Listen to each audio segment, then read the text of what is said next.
2015. It is now 7:05, a quorum being present. I will open the meeting. First, I would appreciate everybody to put their cell phones on mute. Thank you. We'll start with a pledge of allegiance and a moment of silence for those serving our community and our country. Allegiance to the flag of the United States of America, to the republic for which it stands, one nation, under God, indivisible, with liberty and justice for all. Thank you.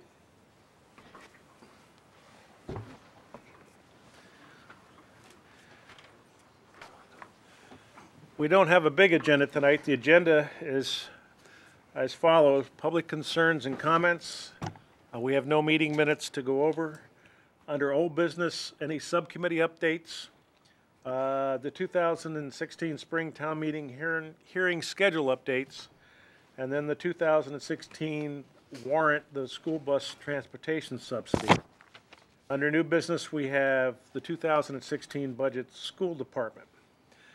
So I would just point out that as I mentioned last time, originally we thought we were going to have Keith Tech here, but since the governor's budget hasn't come out yet, they don't know they haven't voted on a budget, and they can't figure out what the allocations are if they don't have a budget. So we're going to have to reschedule that for later. I'd like to remind everyone on the process that we use here. The sponsors, we're asking to keep the presentations relatively short.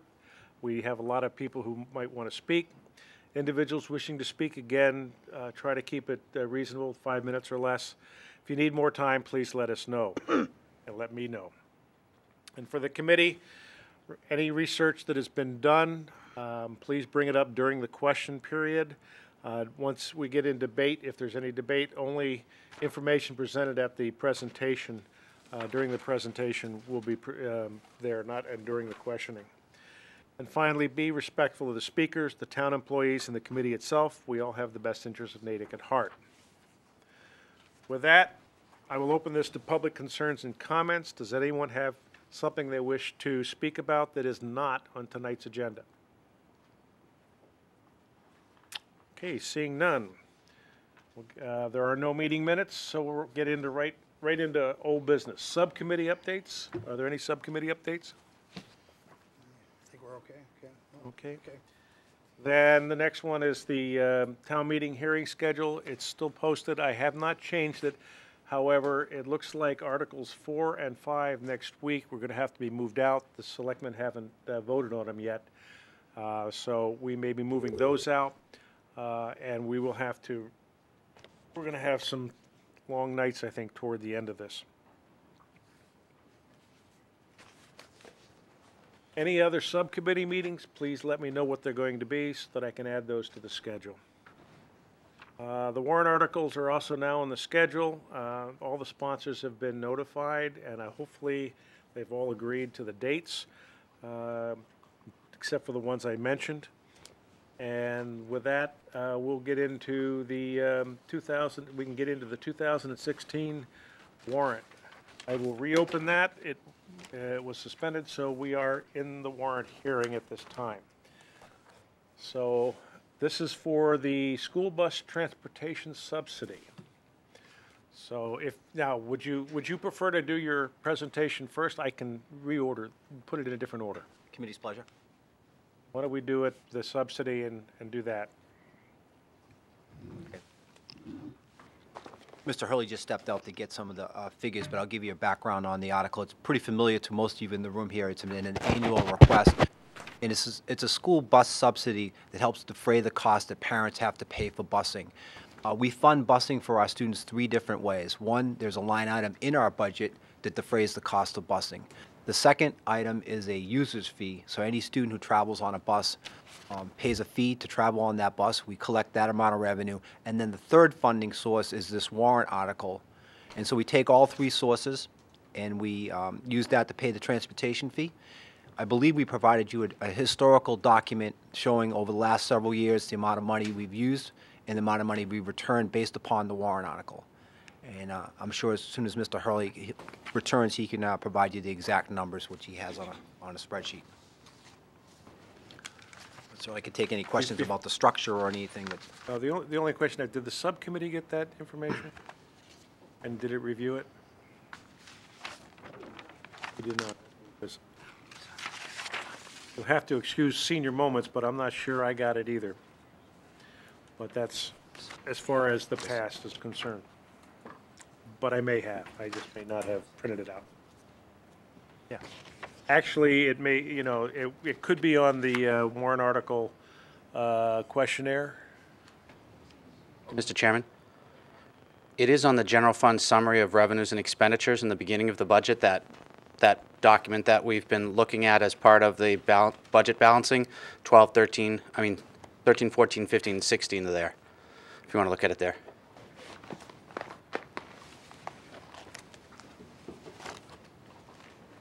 Talking about this one? Second page. It's on the bottom of that. Oh, this is yours. Okay. Sorry, Jim, same thing. 3 pages. All right. Thank you. Dr. Sanquioni, go ahead. You waiting, just want some questions? Well, we can start with questions if you're looking for the exact numbers. We have them Yep, for you right now. that's what we're looking for. I assume you were.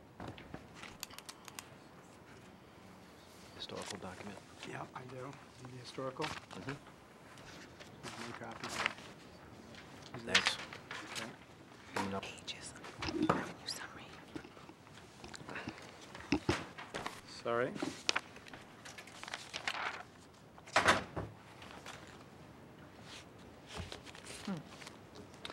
Good evening, Liam Hurley. Apologize for the delay there. So we're looking for in FY16 a request for this bus subsidy of $371,573. That's a 3% increase. That's my understanding of what we've done in the past. Previous year was 3% less than that. In FY14, I'll remind you that in the spring article, there also was a McKinney-Vento article of $233,000. We're obviously not looking for that right now. So $371,573 is the article. This bus subsidy, Dr. Sanquioni might have spoken to it. This is basically to help offset the fee for families to keep our bus cost as low as we can for families. I'll open it for questions. Hoffman? Thank you. Just as a refresher, certain families don't pay based on how close they live. Is that correct? That's correct. Yeah. Breakdown. First of all, free and reduced families on the school lunch program do not pay. Period. And the rule is students residing that are in kindergarten through 6th grade that reside more than 2 miles do pay. Excuse me, I've got that backwards. You're saying pay. So, is that clear? I'm not sure if it was. So kindergarten through 6th, less than 2 miles pay. Correct. Yes. So middle school, high school, all would pay if they take the buses. 7th through 12th pay unless they 7th were through free and 12th. reduced. Yes.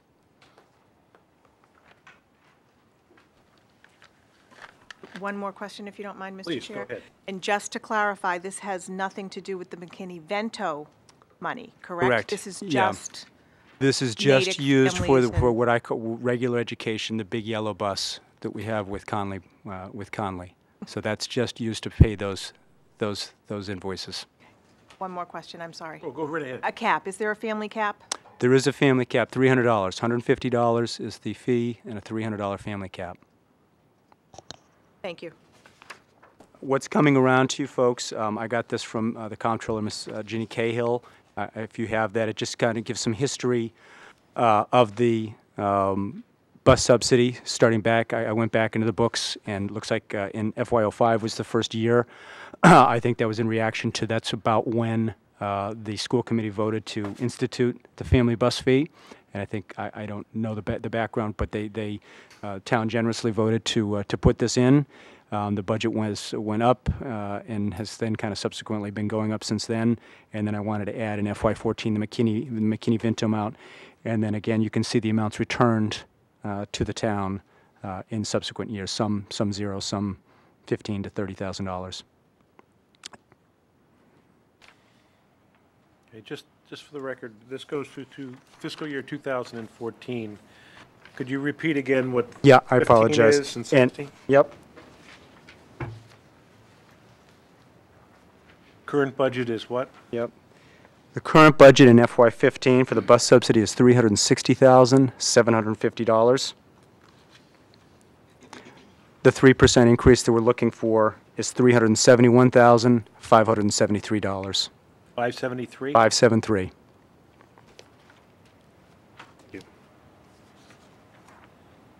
Other questions? Mr. Friedman? Thank you, Mr. Chair. I'm sorry, are you done, Ms. Scott? I am, thank you very much. Thank you. Friedman? I think two questions. Number one, on this handout, Yeah. on the monies returned in fiscal year 14, do you know if those monies came from the regular subsidy or the McKinney-Vento, the warrant article? My understanding, the 233 was actually added to the 350. So the munis account just shows the 583,243. My understanding is the 27,309. Really, we used most of that McKinney-Vento, not all of it. So it was actually a combination of some McKinney-Vento. I can get the exact breakup, but I don't have it right now. So there was some McKinney-Vento return and some regular bus subsidy return as well, totaling the The 27,309. total was the 27,000. Yep. But Okay, I hadn't realized that those two amounts were being combined. That's how they put them in the account. Okay. And the other question I had is just for public information. Some of us may know this, some may not. But as far as transportation goes, there are three sources Yes. that is used. And I was wondering if you could just outline what those are and also the order in which those monies are depleted. Sure thing. Yep. So You just did that. Oh, did you Go speak ahead. to it? Again. Again, or yeah. No, I mean, it was presented. Yep. So we first use the appropriated budget that we have in here as our first source. That's the first source that we use, and that's what we first exhaust. That number in our budget is net of the bus subsidy and also net of the family fee. So the first source is the appropriated budget that we have. The second source then is the bus fee that we collect. Historically, that number has been in the approximately $300,000 range that we've received. So we tap that second, and then the last source that we use is this bus subsidy. So we go through the first two, and then the last, the third source is finally used. All right, thank you. Okay. Sorry for that senior moment. Okay. All right, thank you, Mr. I Chair. don't know anything about those. Other questions?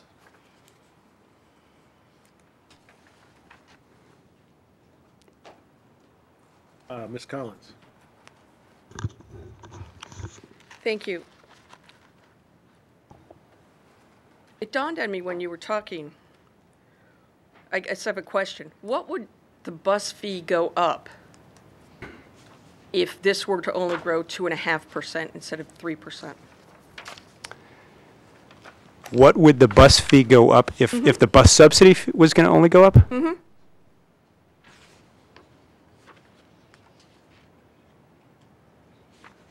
So I'm trying to understand. So you're saying instead of going up 3%, so 360 plus 2.5%? Right, but my question isn't what would the bus subsidy amount go up to? Okay. My question is, what would the charge per student or per family, what would those limits go up? Well, my understanding the charge per family has not changed since we've instituted the bus fees. They would right now, until the school committee voted to change the fees structure, until that point they would stay the same. Is that I'm not sure I'm answering it. I guess my question is, you're asking for this to go up 3%. How do we know 3% is the right amount to go up? Why isn't it 2.5%? Why isn't it 3.5%? Yeah. Have we done the analysis? my that question. This will cover us. Right.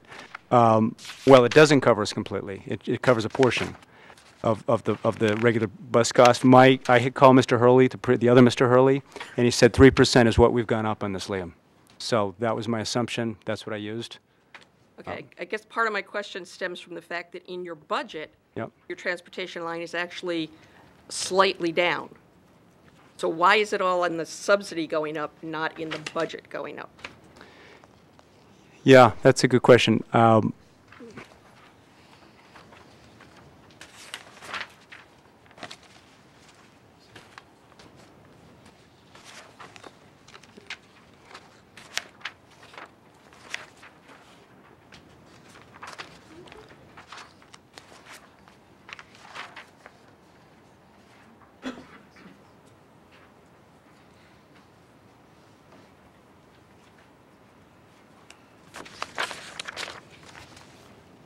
Ms. Collins, I'm going to have to look at last year's numbers to see why. I think basically we had the numbers, the rate for FY16 for a bus contract is going up from $320 per day up to $325 per day.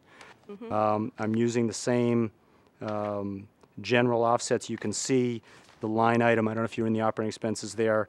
I'm only up $10,000 for my gross costs, and I'm using basically more of the town appropriation and the same bus fees. So the net is a pretty insignificant increase there, Right. the $656 increase there. But the So- net, if I'm not mistaken, the net includes additional money from McKinney-Vento and, No, the McKinney-Vento line, one below it, the 145,000, the increase of 80,000, that's netting that's where I net the 120,000. I don't show that here, but I've netted that in that second line, the McKinney-Vento line item. okay, so, but the budget, your school budget. Yep. The transportation line is scheduled to, we'll say stay even. It's down 0.1%. This subsidy is looking to go up 3%, even though our growth factor is only 2.5%. I'm trying to understand how we know that 3% is the right number. And I'm sorry, but the answer that's what we did last year, Yeah,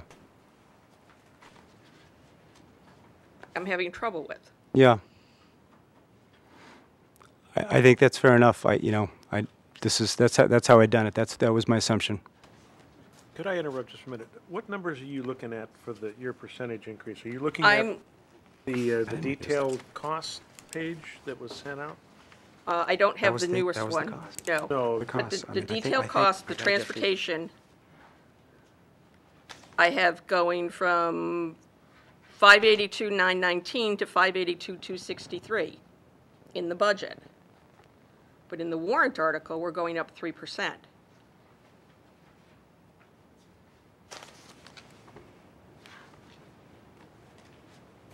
And I guess what I'm struggling to I'm not seeing understand the- is, Page 3 of 12 It's 3 of 12, okay. in the school, what the The school school gave out. budget. Expenses. All right, got it. All right, got it, all right. Sorry for just speaking out like no, that. thank Fine, you. I was looking at a not summary sheet. understanding what his problem was, so thank you. January, yes. Yeah. Got it, okay, thank you.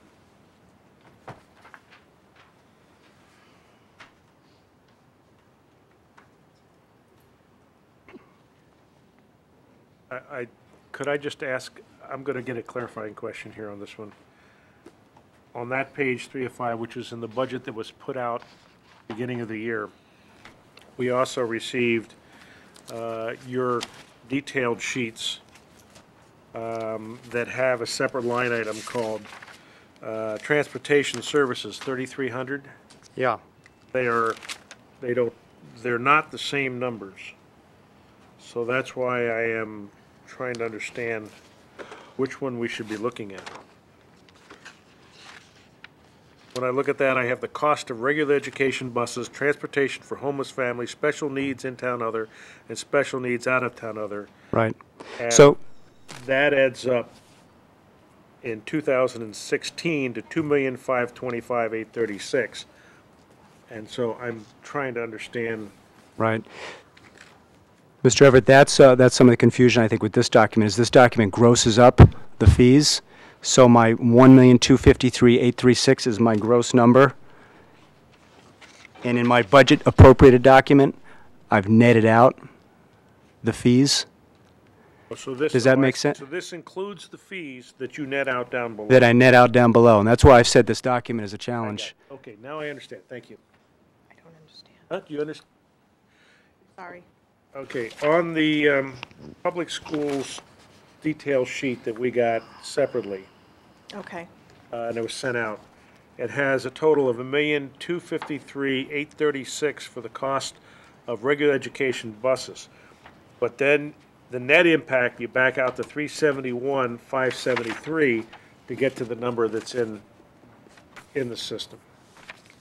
That's correct? Yeah, that's correct, and you'll see that same 1,253,000, Mr. Everett, in that page 3 of 12 book as well. Okay, so, But my confusion, sir, is that we're netting out an appropriation that's grossed up 3% and bus fees to come to what should be in the budget. And I'm wondering why we're not budgeting and figuring out what we need to put in the appropriation to keep the bus fees lower, rather than essentially plugging the transportation line after we've accounted for Okay, these other so- sources of income. That's my confusion. no, I get that. The whole budget, before you back this subsidy out, is up 0.8%, and you're adding 3% for this, so that means the net impact was down for the rest of it. If I'm paraphrasing it. The question is, between the two of them, this doesn't impact the school fees, does it? Or, I mean, the bus fees? It's just where it's sitting. Can I, excuse me, probably offer an explanation on this? So what you're looking at, what Ms. Collins is calling your attention to, is that we did reduce the cost of the transportation, regular transportation, by $656 from FY15 to FY16. Mr. Hurley is very diligent in looking at the numbers. Mr. Hurley, going forward, I'm going to take the responsibility from this. He's probably not as familiar with the subsidy as he should be, so he budgeted in a budget book an actual number, not taking into account the subsidy that is automatically moved up 3%.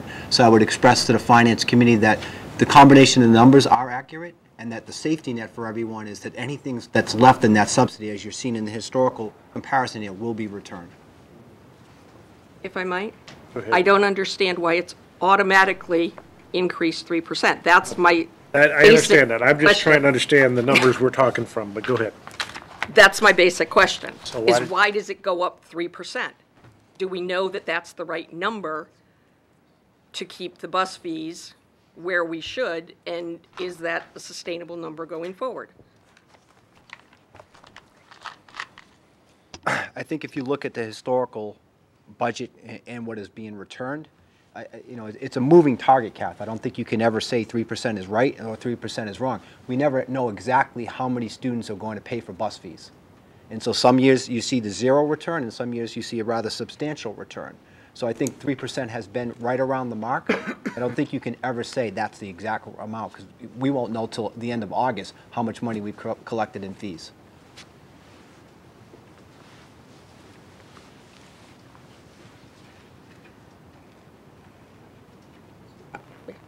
I'm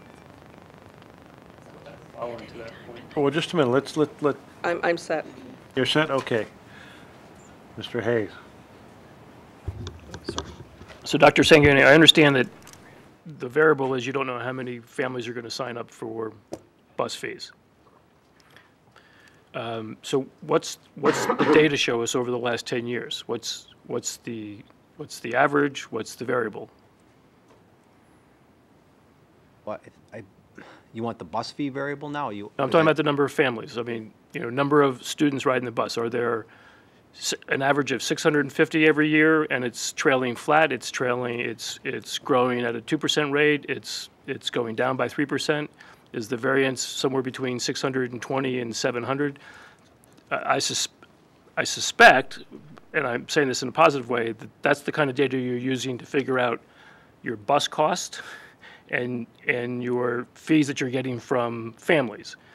So because I'm sure that you're using that kind of data to do that analysis, then what's the data? Because if you have a pretty good run of data and it's a pretty tight variance, then with all due respect, you know what the number is going to be, and I think you should be able to answer the question.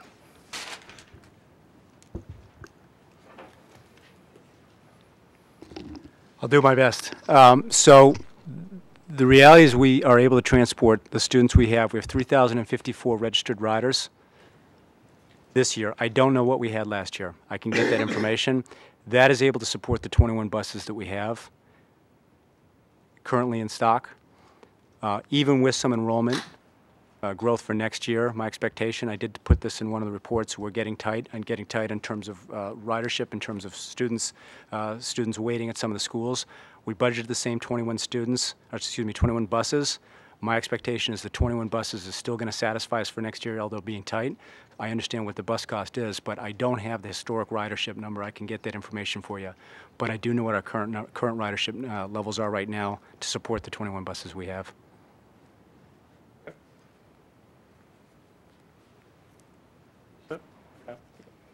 Other questions? Anyone from the audience wishing to speak? Seeing none, we'll take a motion on this one. Motions?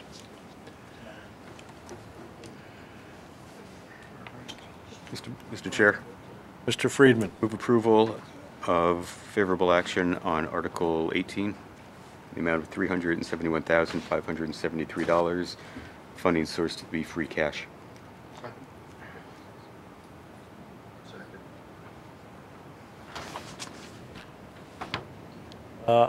The question is, I believe, is free cash the correct place, or would it be the, could I ask Mr. Town for the, No, I think it will be part of the overall financing scheme for all of the warrants, and it will probably be part of the property tax levy.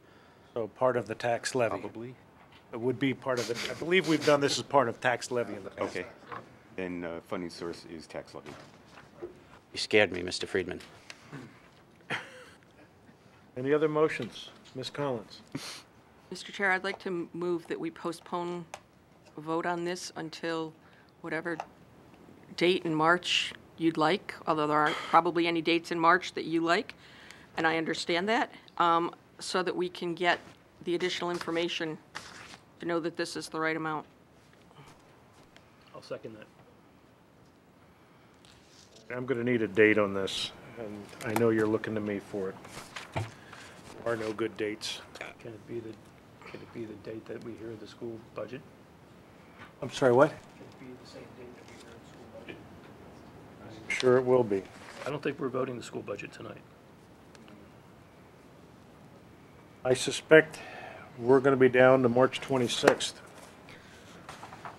I move postponement to March 26th. Second by Mr. Hayes. Any other motions? Seeing none. Postponement will be voted first. We will debate concurrently. Mr. Friedman. Thank you, Mr. Chair.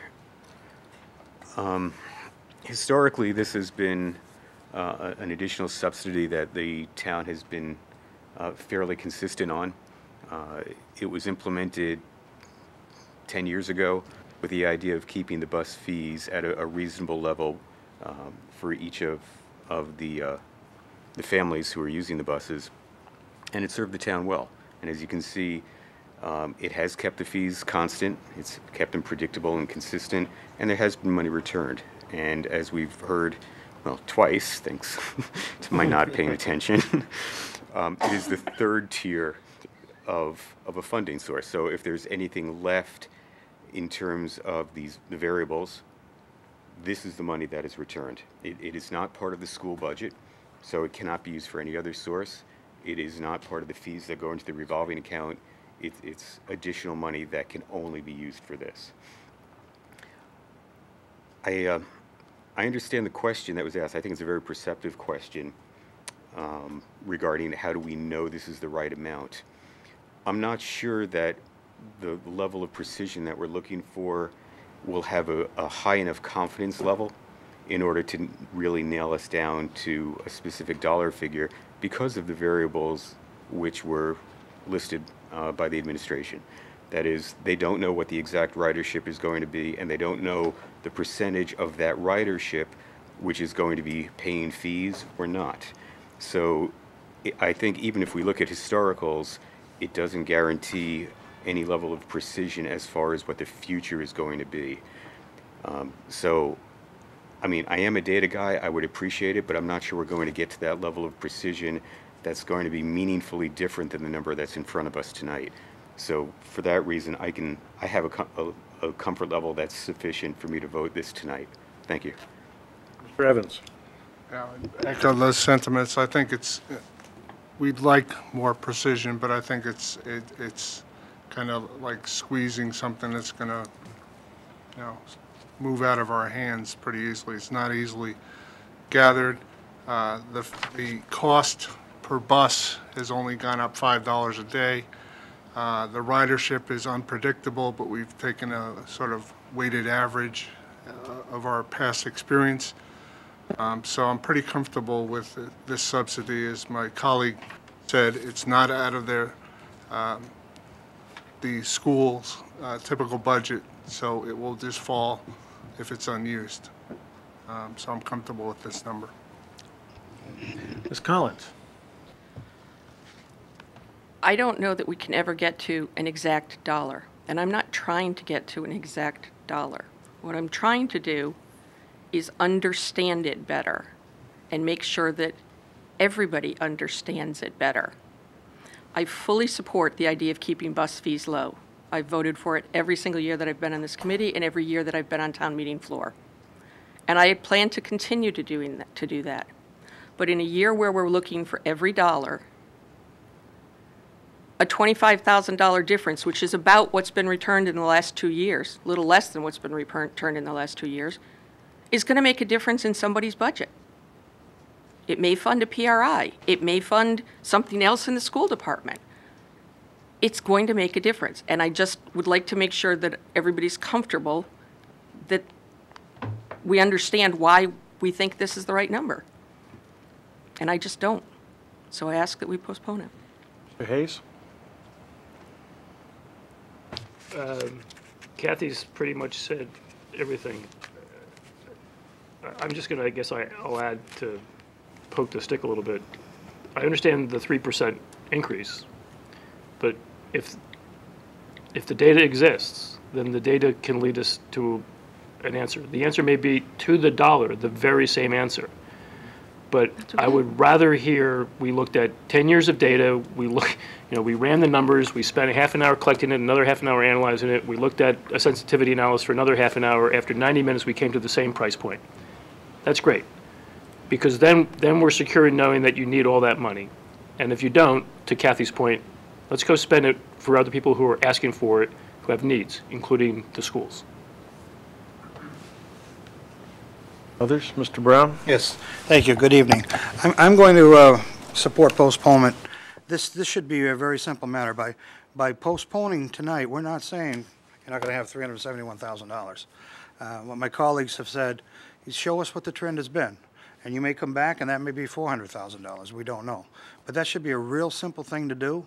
And when we hear this matter again on the 26th, if we hear it, decide to postpone it, it should be maybe a 5-minute hearing, if you will, and I would assume prior to the 26th, you would email us or give us that information. So we're not challenging the number per se. Let's just feel a little more comfortable with it. That's all. Others? Okay. There's a term we have used in the past, and I have used it often, other words, called analysis paralysis. We get over-involved with analyzing everything down to the detail, and we lose sight of what we're trying to accomplish. The order that is used is the budget first, the fees second, and the subsidy third. So in effect, the more that's in the subsidy, if they have a total budget for transportation and they split it up in those 3 buckets, they have an idea of how much it's going to cost to run the buses. They have so much in their budget, so much they expect from fees, and so much, and the rest comes in through the subsidy. The more we put into the subsidy, the less it's in the budget. If we take it out of the subsidy, it's got to go into the budget. It's like a water bed. You push down here and it's going to come up there. As long as the fees don't change, which I agree that we've heard that they aren't going to change the fees this year. They have an idea of, they have an idea of how much that's going to bring in. So the rest of it goes between the budget and the subsidy. I agree, just because it's the way we've always done it is never an appropriate answer. Well, we did it that way last year. No, that's not an appropriate answer. You got to know why it is. However, in this case, I think we're just looking. If this was the only bus transportation cost, absolutely. Why did it go up 3%? But the transportation cost that we were shown goes up less than that, the total transportation cost, and it just split differently than what we would like, or what we might think would be an appropriate split between the budget and the subsidy. The more it's in the subsidy, the less that's in the bottom line that might end up somewhere else. That's one reason we put a subsidy in years ago, was to dedicate this money for school bus transportation, not over budget, and find out that it's not being used, it's being used for something else. So that's one way the town meeting did that. Again, the more that's in here, I think, the better. And with that, I don't think we need to postpone it just to find out what all the history is. I mean, it's nice to have, but I don't think it's going to make a difference on what the total budget is, which is in there, just a matter of how we're going to put it in the budget. If we take it out of here and we put it in the school budget, we still have a problem with the school budget. You know, we've got a problem with the town budget. So I would urge you to vote favorably for the favorable action at this time. Okay, with that, we have two motions on the table. We will vote on postponement first. All in favor, please raise your hand.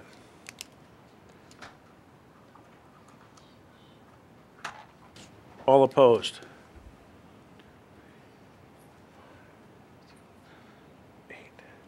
6, 8, 0. We now have a favorable action in the amount of $371,573. All in favor, please raise your hand.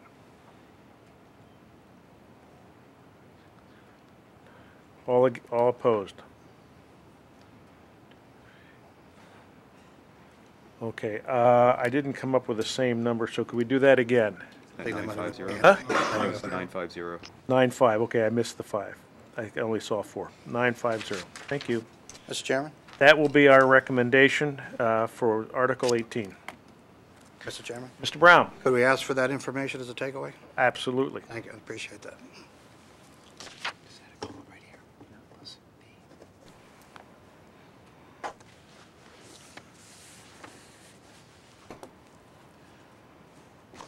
Okay, with that, we will suspend the warrant review. We'll get into new business. The 2016 budget, school department. I'm going to set overall expectations here. We had a original budget that the school subcommittee reviewed, which was the budget presented at the beginning of the term. It was for the 7.5% increase overall. Since then, a new budget, as the superintendent will be presenting, is being developed and presented, and I believe it's called the level service budget. We have not seen the detail for that. All we're going to get is the presentation tonight. The detail will be coming. We've gotten some information, but we haven't gotten it all yet. So because of that, I'm not expecting to do any motions or votes tonight on this. We will hear the report, the presentation. We'll ask questions on the presentation, and if there's any takeaways. But getting down into the detail, until we get the final details to discuss, there's no point in going down beyond what we're going to see tonight. So unless someone has any objections, that's how I'm going to look at it tonight. With that, Dr. Sanquioni, the floor is yours. Great, thank you, Mr. Chair. Good evening, good evening, members of FinCom. I'm surrounded by some of my colleagues. I believe you know who they are, but just so I can make sure everyone does. Mr. Luff, Director of Student Services, Dr. Nolan, Assistant Superintendent, and you've already heard from Mr. Hurley. So we are going to express to you a different budget this evening. As you know, a lot of the revenue sources are still unclear to us, which makes trying to balance a budget at this time rather difficult. And what Mr. Everett has already expressed to you is what we're calling a level service budget. And again, I'll define level service to mean the things that we're doing this year, we'd like to replicate doing those things next year. And when I say doing things, I mean offering the same classes and maintaining a class size similar to the size we have this year. As you see when I go through the presentation, we've had a rising student population. I can say with great confidence that at minimum, we will add an additional 129 students next year. So when you look at the positions coming in and so forth, it's based upon those type of things. So the numbers here for you, we're looking at our appropriation currently. The increase is about and I'll use round numbers, $2.8 million, 5.5%. So looking for a request of $54,340,059. As you're seeing in our budget book and all of our presentations, we divide our budget into two major categories, salary and expenses, salary being 77% of the budget. And here, I show you the impact of salaries has on that total budget request. So starting with what we currently budget for salaries, which is $39.7 million, and what are the increases to salaries? And in bold, I put three major categories for you. Cost of steps, lane changes, and the COLA. These are contractual salary increases. Our contracts are signed for next year. We're bound to these cost increases across all of our unions and so forth. And so again, I expressed to you that almost $1.6 million already is, needs to be added to our budget just to maintain, meeting our contractual obligations. The budget we presented to you initially had 26 positions. It's dropped down to 13.1, and the increase for those positions is $780,000. We still have an offset for retirements that we are aware of. So when you figure in the costs that are being added, take out the offset, and salaries would be $42,123,532. It's a 5.94% increase. So a little information on those 13 positions. Here are just the numbers. We currently employ 617. It would move it to 630.1 FTEs. And I know all the data is in the budget book that gives the rationale for these positions. So I won't go through each position individually, but just call your attention to, this is on the general education side. And what's in red are the positions we are asking to maintain.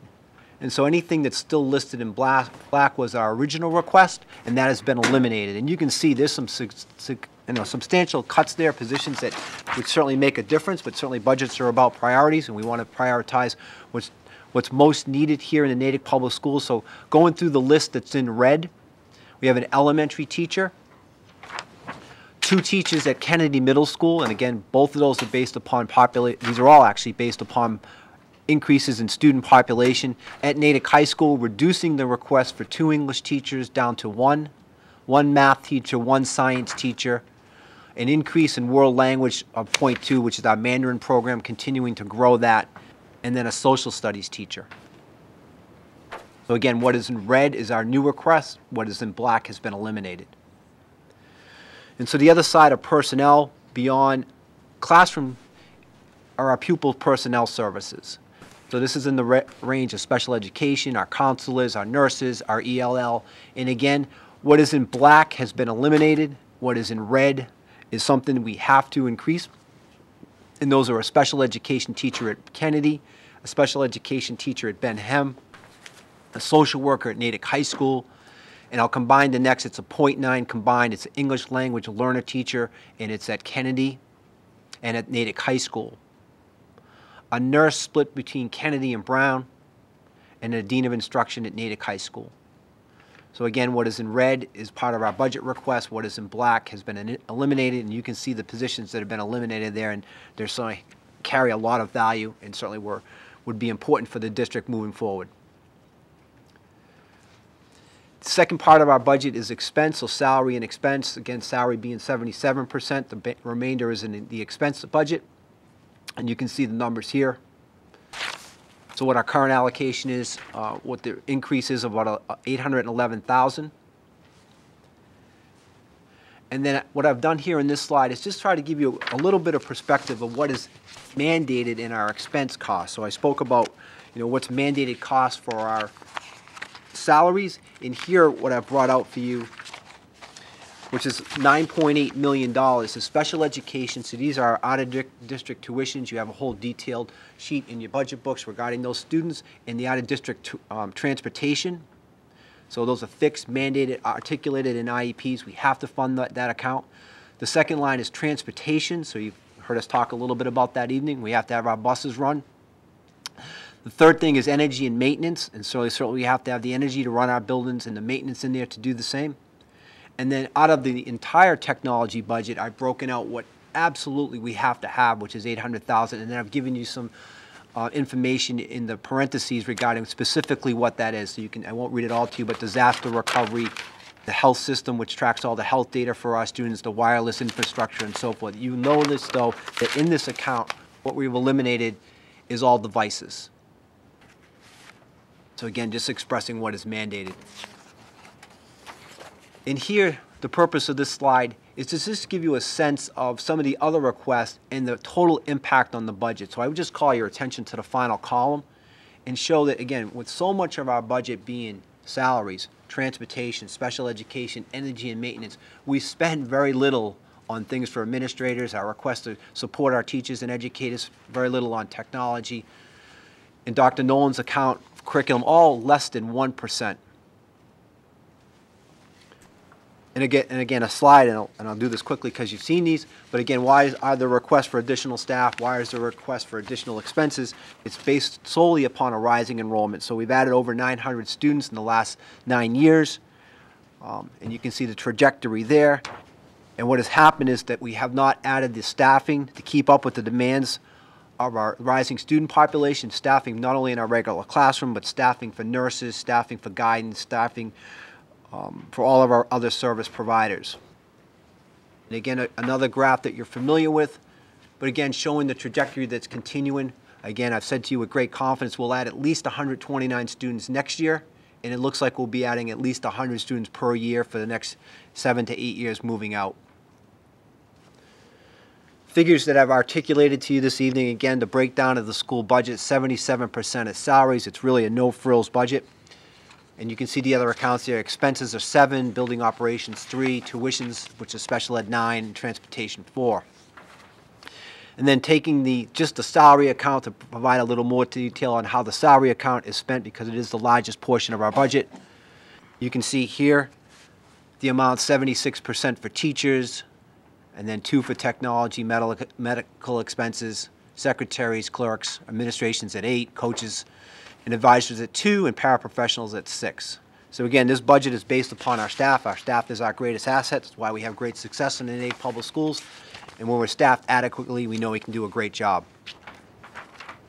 Again, another chart that you've seen, so I'll go through this quickly, but per pupil expenditure, the most recent data, and again, you see how much Natick spends per pupil compared to the state average. Certainly suggests that Natick is committed to funding education in the district, but certainly it just gives you a comparison. I'm going to skip over that chart. That's capital, which is not part of our operating budget. For comparison's sake, another budget that we brought together here is what called level staff, which means no new staff, which means just maintain what we currently have. And you can see that the numbers remain pretty much the same, except that where the staff increase was there, it's been eliminated, and you can see the bottom line is 53 million, 53.4, and it's a 3.72% increase. The reason why so much of this is in flux and why we're here just presenting to you this evening, and there's not a balanced budget to speak about at this time, is we know we have a deficit no matter what budget we take a look at.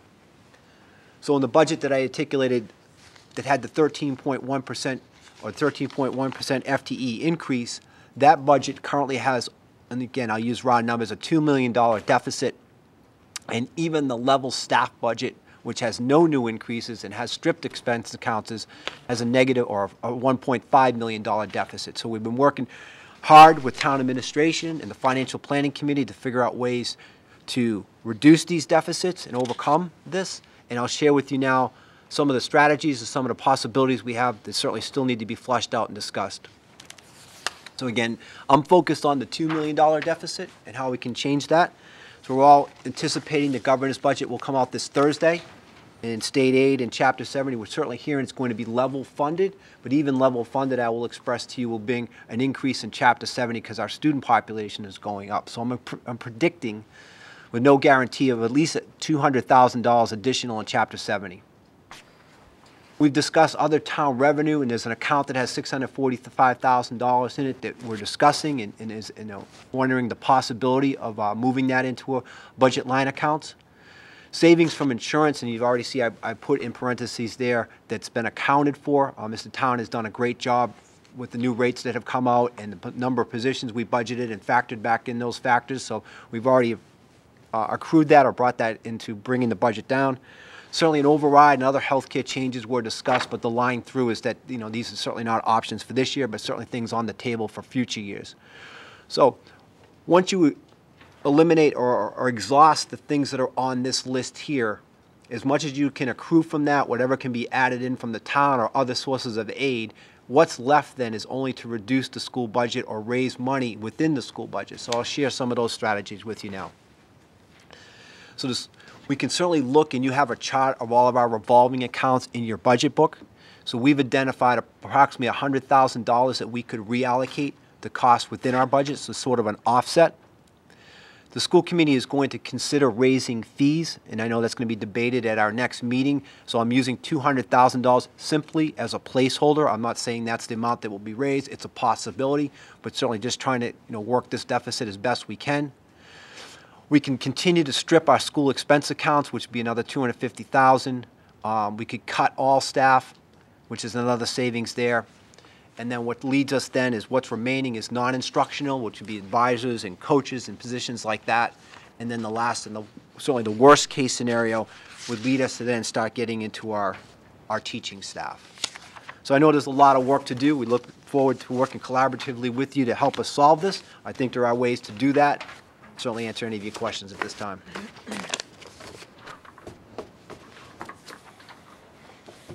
Okay, thank you, Dr. Sanquioni. As I said, we will open this up for questions. And actually, I'm just going to point out one thing. We have gotten a lot of information in the last day or two that I have sent out. I'm not sure everybody's had a chance to get to it yet. In fact, I know everybody hasn't gotten to it yet because not everybody can get to their email all the time. I'm lucky enough to be able to get to mine most of the time. With that, there's a lot more information out there to look at. We will be able to review that. I think any other information from a detail point of view that you guys don't see or that we don't get, we should be asking for it. I would suggest that you send a request to the subcommittee chairman, Ms. Collins, and to myself, so that we can get it. I will. First of all, one thing I do want to say is I want to thank Doctor. I want to thank you, and I want to thank Mr. Hurley for being as responsive as you have been on the details that we have gotten. I know there's a lot more detail. And some of it which we may have gotten and haven't passed along properly, but we have gotten a lot of detail, and hopefully we'll get whatever we need. With that, we'll open it up for questions. Please. It came to my attention that people thought that the schools weren't responsive. That's on me. It got stuck in my email. I didn't see it. I forwarded it to Jim. He thought I forwarded it to everybody. I didn't. Much has been sent out that has recently been sent to you. The school sent it a week and a half ago. It's me. For the things that were included in that email, I had them, I overlooked them, and I apologize. So hold it against me, don't hold it against them. Thank you. All right, questions? Do you have questions, Mr. Pierce? Yes, thank you, and thank you for the presentation. With all the cuts that you have made already, and the ones that you think you might possibly make in the future, how do you expect to handle the wrath of parents? It's worse. Worse than that. Yeah, well, we've experienced some of that. I think you have also. I'm still hopeful that I don't believe we're going to add the 13 positions that we articulated to you tonight, but I am still hopeful in looking at the potential ways to raise revenue or do offsets that we'll end up with a budget that may add a couple positions, maintain the rest, and that will still have an impact, though. I mean, we will still have classes at the high school exceed 25 students, and the numbers that we have now, it'll go up higher. We'll probably have a few elementary classrooms that may tick up to 26, 27, which isn't palatable, which will raise the ire of parents. But I think we could sustain it for a year. We've got a talented staff, and we've got great support and great administrators. So I think we can rest a little bit on our laurels and say that we've done a good job educating kids. If classes have gone up 1 or 2, trust us, we can continue to educate your kids to high levels. But that's, again, I'm articulating if we end up with a budget that maintains everyone and, in fact, maybe adds a position or 2. Anything less than that, then we're going to send them to you guys. Okay. That's a great response. That's all I have right now. Okay. Other questions? Ms. Collins? Thank you. How are we doing on our watch list? Are we pretty confident that we're not going to incur a lot of out-of-district spend? Because I know that's one of the things we have to do.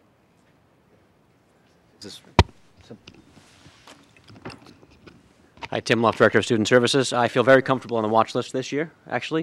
We have projected lower numbers than we've had since FY10 in out-of-district next year, so very comfortable.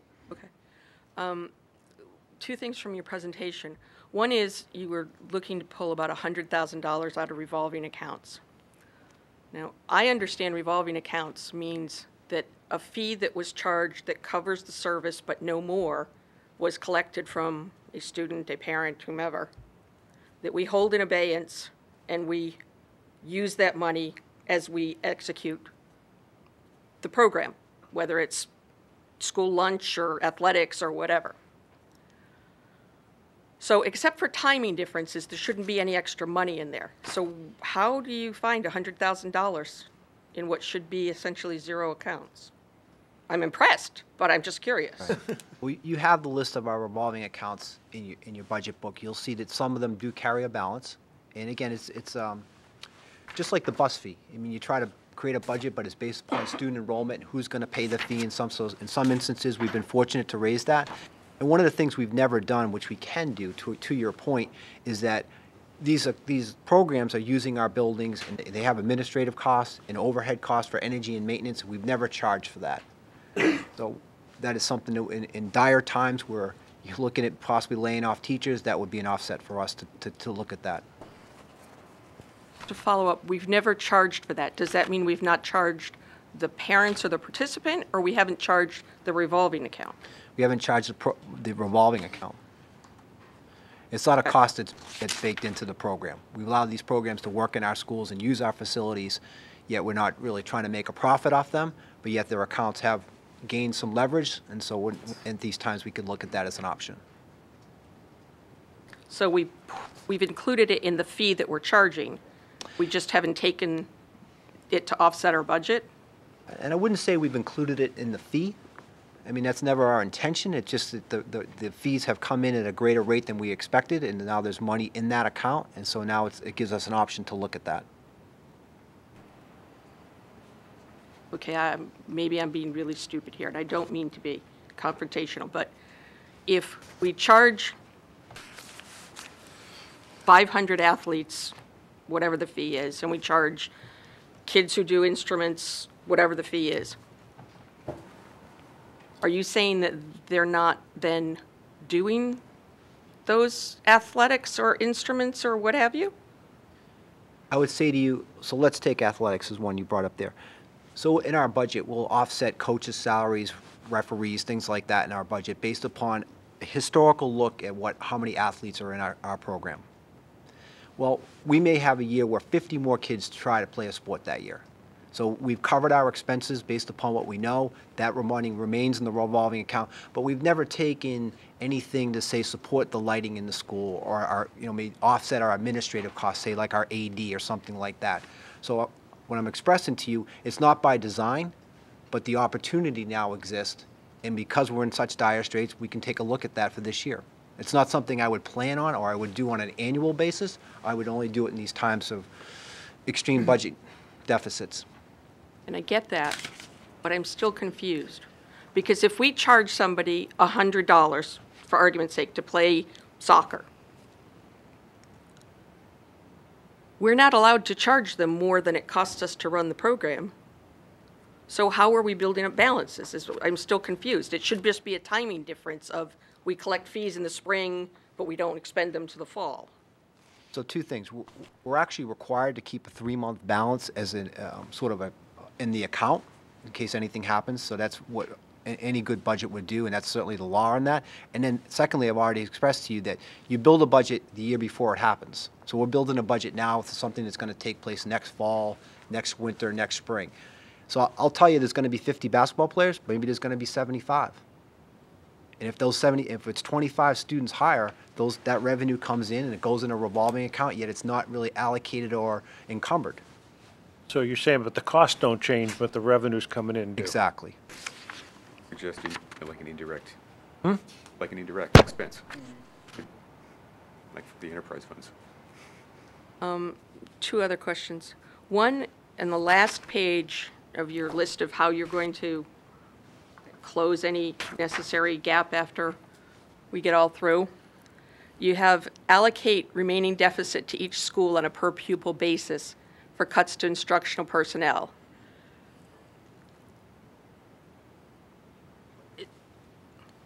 I understand the statement, I think. You know, we have $100,000 to, and we've got 5,000 students, we divide 100,000 by 5,000.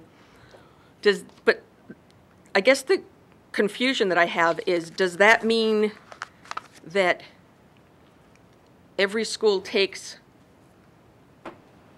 a chunk based on size, regardless of how important a given teacher is to that school? That's where I'm getting confused. Right. Or is that covered in your review the impact part? Exactly.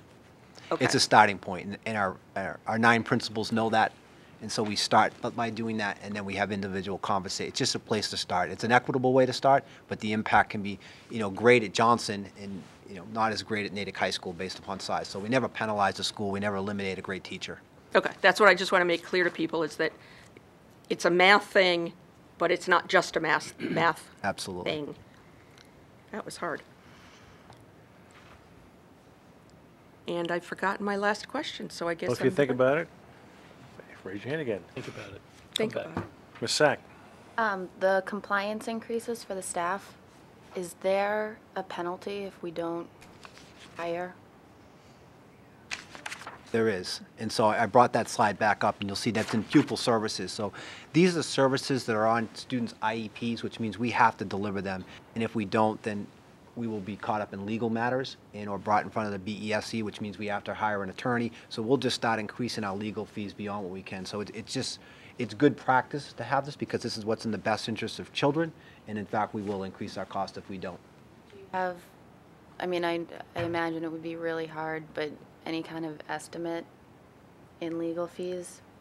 I would say on average, each time we go to BESC on an arbitration hearing is how much? Hearing could cost as much as $40,000 to $50,000, depending how big it is. Okay. Wait, could you repeat that into the microphone, please? I said a hearing, depending on how big it is, could cost up to $40,000 to $50,000.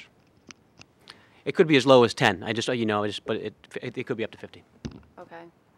So on the last slide where it says cut all new staff 13.1, it actually wouldn't be in the best interest to cut all.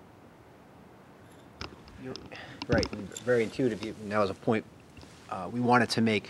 So when you look again at this slide here, and the ones that have the asterisk, I'm going to add those to the FY15 budget, FY15 budget. They're going to be in the Natick Public Schools next year. All that means is the costs there are going to be taken off the backs of people who are currently there, and unfortunately, it ends up being programs in the general ed. So our FTE will stay the same, but these are going to replace existing staff if we don't have the revenue to do that. So worst case scenario, there could be other layoffs just to get these positions in. Exactly.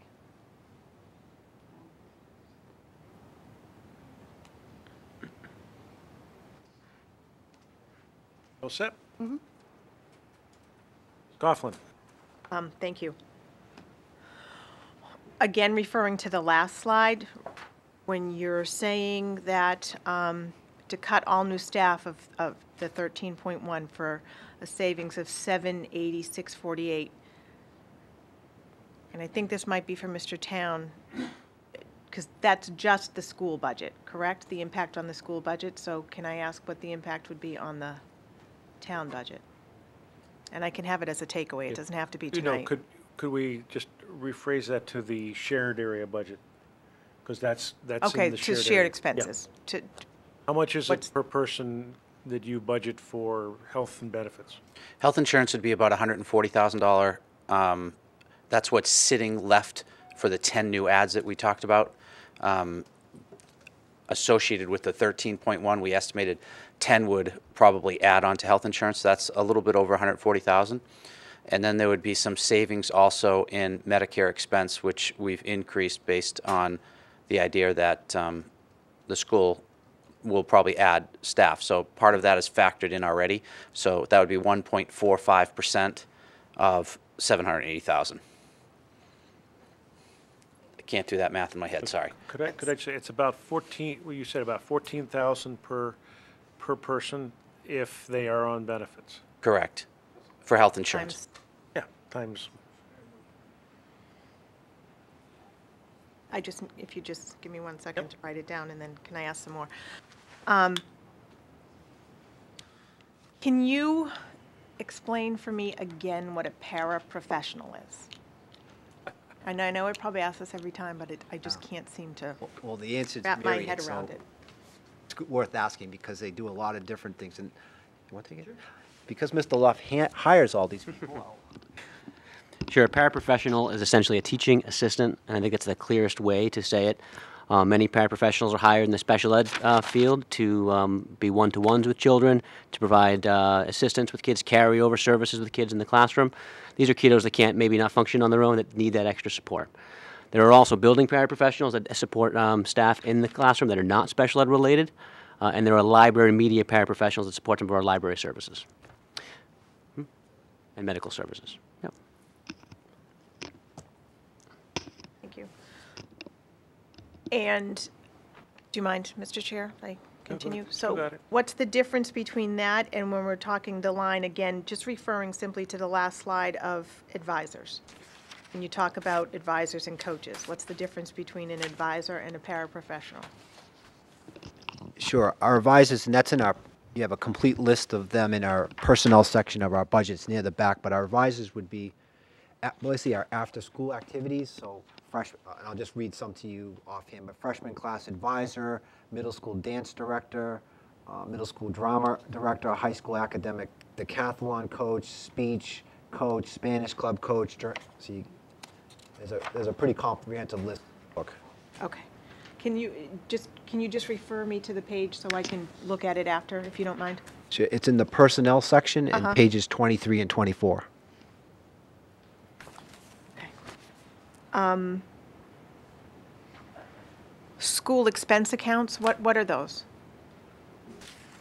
So each school, and again, in our budget book, you'll see a page for every school or department.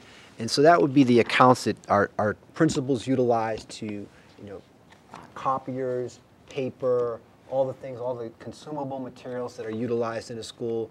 It would also comprise of some technology.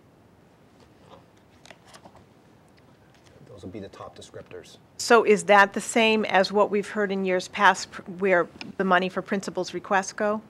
Into Correct. that? That would be absolutely a synonym. Okay.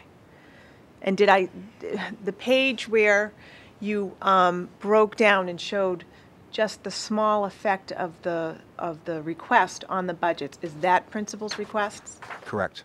And those are still included in what you're looking for in your level? Yeah, Service? correct. So it's been reduced from the original, it's been reduced from the first budget I brought to you, but there still has a small amount This left slide in there. that you gave us tonight. Correct.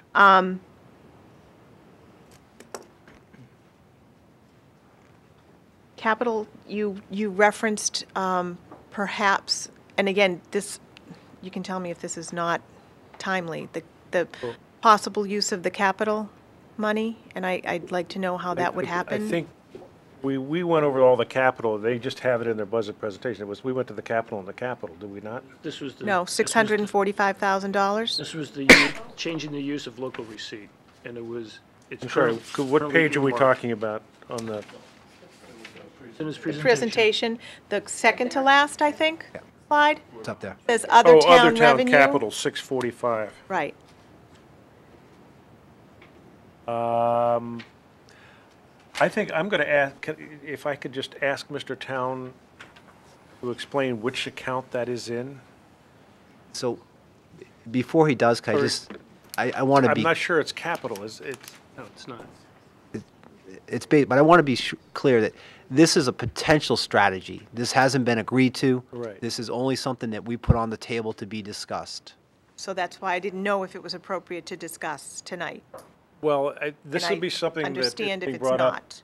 at the staffing and the financial planning committee level, all of the options that we're looking at to reduce the budget deficit. And so these are just some of the options, and I think there were some more that we had articulated at that time as well. Right. So I'm not insistent on discussing it tonight. I just, at some point, then, if that's going to be an option, then I think it's very have appropriate. questions. I think that's very appropriate. The question I would have is, should we bring that up as part of the financial planning report, committee report, that we can then have a discussion? I'm going to give Mr. Friedman, who's there, his say on this one too. or after hearing from the I mean, policy just boards. for what it's worth, it is a strategy that has been discussed as an option for further discussion. Since it's here, I think it's fair game that at least maybe Mr. Town could explain what that represents and what Yeah. the trade-offs might be. Understanding that it's still, just, these are ideas we Just a put on the thought. But table. yeah, you can ask what it is and. Right, and I guess that's my question, Mr. Chair, because I Yeah. didn't feel comfortable asking at the financial planning because it was being discussed amongst all of you, but I still don't understand how that would happen. Okay, yeah, What the that- device is, and can I ask a question before? You may, go So, right ahead. the money, capital stabilization fund, is that where it is? It's a local excise tax, basically. Okay, so it hasn't gone into capital stabilization yet? Okay, But I really think Mr. Town maybe Yep. could do this more justice with the caveat that at the Financial Planning Committee, we're throwing ideas on the table Right. with the process that there's no such thing as a bad idea to talk about at this point in time. right. So, that's all. No, and I understand all that, and I'm not saying this is etched in stone, but a few Well, answers it's wouldn't a hurt, I don't think. Good Don't question, mind. so Yeah. let's ask Mr. Town, what, Really came here just to review our listen, but discussions at that meeting. Aren't you glad you came? I'm glad I came. I should have watched it on TV downstairs. Again, as Mr. Friedman said, the whole concept that we've been kicking around is no idea is a bad idea. What are the options? Whether or not the administration supports them or not is a whole different thing. Whether or not they'll come into fruition is a whole different thing. I don't want to scare people by this idea, but everything is put on the table so that we can try to figure out how do we close this budget gap together. This particular aspect is, as you will recall, each year we subsidize the debt excluded amount that we raise above Prop 2.5 to try to keep the amount that we raise over and above Prop 2.5 for the debt exclusion for the high school, for the community senior center, and for the Wilson Middle School. Those are the ones that remain to the level of 2012, which was about $4.2 million. So this $645,000 comes out of the capital stabilization fund, so that's appropriate answer, and it goes to offset the amount that otherwise we would have raised above and beyond Prop 2.5. So what in effect this would do would be to raise taxes on the tax levy when we set the recap in the fall.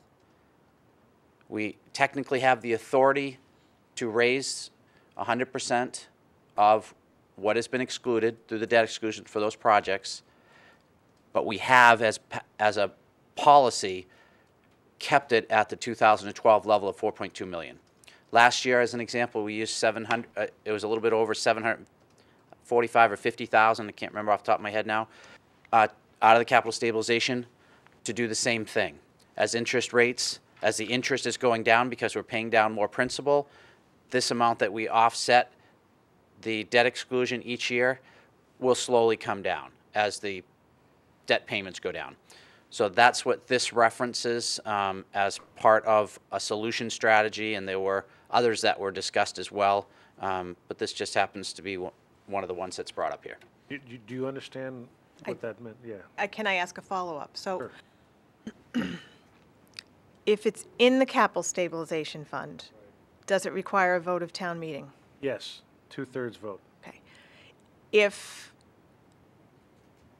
the use of the money is changed, which it's been approved, I guess, is it a policy decision to change it and then request it of town meeting, or is it a town meeting across the board decision to change the use and access the funds? Well, it was a policy decision to hold the levels at the 2012. It is not, and town meeting has gone along with that policy by voting money out of the capital stabilization fund for that particular purpose. Mm-hmm. If town meeting is not asked to vote that, and that money is used for operating expenses instead, the tax levy on the exclusion would go up, and that money would still be coming in for paying off the debt, but it wouldn't be coming from the capital stabilization fund. It would be coming from the tax levy, excluded tax levy, and then the capitalization fund would have extra money to go into operating expenses. After a vote of town meeting? After a vote at town meeting. Town meeting would have to vote for this. Okay.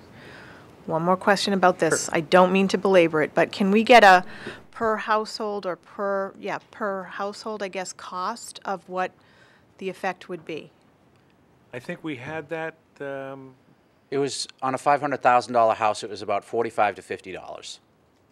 And that's, again, back of the math envelope. How much Everything per changes, thousand? but that's about right. Well, $500,000 house, $50 for that. If if a house is worth $1 million, it's $100. Per 100,000. Thank you. Okay. I Okay. appreciate that. I think I had one more question, if you don't mind, Mr. Chair. Actually, a couple more questions. If one of the things under this discussion is to combat this budget crunch is to possibly increase fees, okay? Understood. Should the fees increase, and then in a following year, there be a request for an operational override, do you ever give back the fees? Do you ever decrease the fees? Say, in other words, is the taxpayer expected to pay twice? Or the person paying these fees expected to pay twice by fee increase, and then never seeing that go away, and then a tax increase? That's a great question, and so let anyone from the school committee address this, but what I can say for them is any fee increase, they've already stated that they'll sunset it after 1 year. Say that again, Does that please. mean- They'll end the fee after 1 year, sunset clause, 1 year for Okay. the fee and reevaluate. So if there was, say, an override, the fees would revert back to old levels. Ms. Trott, do you want to add to that, please? If I may, thank you, and thank you for allowing me to speak tonight. Amy Mistro, School Committee Chair. The fee conversation has just been surfaced at our last meeting, where a comparison of our socioeconomic-like towns was shared with school committee members. There was a diversity of opinion with any board about how we proceed with that. So our next meeting, we will flesh that out further. I've requested of Dr. Sanchioni and Mr. Hurley several scenarios of what different levels of increase would look like. To Dr. Sanchioni's point, I think there may be a far greater appetite to consider actually increasing fees if there was a one-year moratorium on it. I think that goes in combination with the continuing work at the Financial Planning Committee, which I certainly hope is going to continue after this budget cycle closes, on to Mr. Town's analysis, which he has shared about the structural deficit that the town faces across the next 3 years. We seem to look 1 year, 1 year, 1 year, and Mr. Town's done an excellent job of projecting out what the shortfall looks like across several years, which I think the more proactive we can be about larger scale solutions, some of which Dr. Sanquioni has crossed out, definitely need to be addressed, not in crisis timing, but in more strategic long-range timing. So I think that's why the one-year moratorium, for the short answer. All set?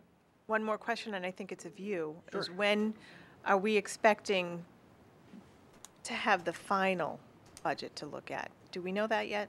Probably the 26th. The 26th of March? I mean, that's our last date, and that's when we'll do all final budget adjustments and everything. And I expect we'll probably be working up to the last minute at the Financial Planning Committee and making recommendations to the school committee and the Board of Selectmen and the administrations to make their budgets.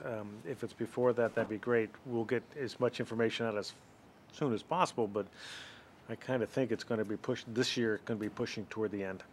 Thank you. Mr. Hayes? Thank you. Mr. Chairman, just continuing on that last question and answer, through you, is it possible that, I believe it's fair to say that there's a publicly discussed number for a budget, which is the $54.3 million school budget, which is meaningfully reduced from the budget and the documents that are online right now. It would be very helpful to me as one member of the committee to have a budget in all its detail that reflects the current working budget of $54.3 million by line item, recognizing that it's unlikely that that will go up, but it's possible that it will go down. And if there's even a way for them to put little asterisks or arrows next to the rows that are subject to being reduced, that would be helpful as well. I had that discussion with Mr. Hurley this evening beforehand. The sheets that were handed out before, which were the detailed pages, he's going to redo with the new budgets, and we will get that out. One of the comments that was made is that within these are all of the, if I correct the grant, if somebody's being paid by a grant, the salaries are up above and the grant offset is down below, but that isn't, he has to do all kinds of manipulation to do it. So we may pull out the grant people costs and the grant refunds and show that separately, but otherwise we'll get this, and that'll answer a lot of other questions that we have. And then we'll get all this detail back. Did I say that correctly, Mr. Hurley? All right, I did. And could I get a rough idea of when that might happen? He looks at his watch. That's good news. Almost on the calendar. What year is it? 2050. I'd like to, I've got my kids this weekend. I would be in on, if I didn't have my kids, if I could give it to early next week, if that would be acceptable. Then we'll get it early next week. Considering that we're going to have subcommittee take a look at it, yes. Other questions? Mm-hmm. Go ahead. I just wanted to get that one out because it was timely to the previous speaker. Okay.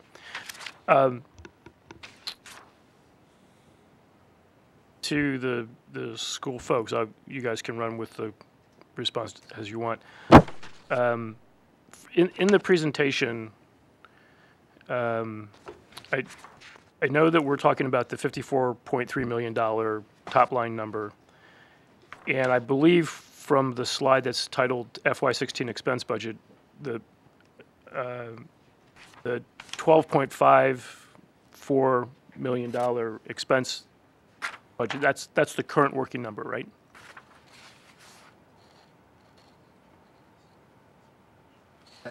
That's the original. That actually has been reduced. Okay. So let me just clarify then, that number of 12,543,882 is not correct now with the new level service budget?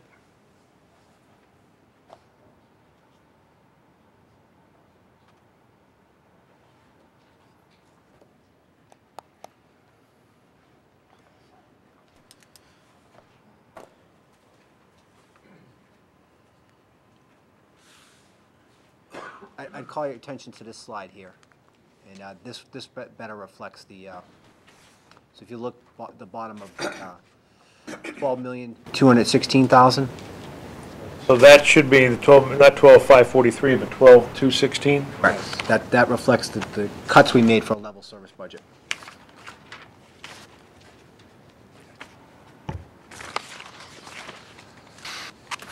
Okay, Okay. that's good to know. If you can go to your slide that's titled mandated expense costs. Next one. There you go. So I understand the concept of mandated around special education and transportation, and I'm, without being rhetorical, we can argue whether, lighting and heating is mandated or just appropriate for, everyday living. But,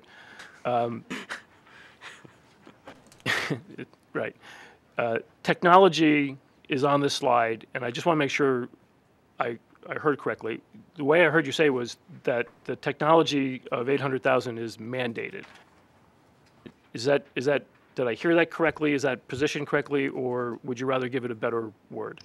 Well, I guess it depends what world you live in. In our world, I would say it's mandated because we can't operate without these things. And this is why I've stripped out the devices, because certainly those would be debatable. But for our school system to operate, this is as essential as turning on the lights. Okay. So essential is a great word, but mandated suggests, and I'm not trying to argue with you, but mandated suggests something else to me. So Mandated slant essential. whatever. Okay. So is the 800,000 the current total technology budget, or is 800,000 most of but not all of the technology budget of the $12.21 million? Because in your original budget it was 993,000, and so I'm trying to figure out where your technology budget is now. We're making a cut to our technology budget, so I'd say subtract the 993,104, which is in the budget book, and substitute the 800,000. Okay. So then on the next slide, major expense increases, there's a line for technology of 243,000. Is that still No, a working number? And you may recall when I addressed this slide, I just basically wanted to use the totals, so you get an idea of the percents. But no, this slide does not reflect the cut amount. So that amount that you're showing there has been eliminated or to a great extent. Okay. Thank you. That was helpful to understand.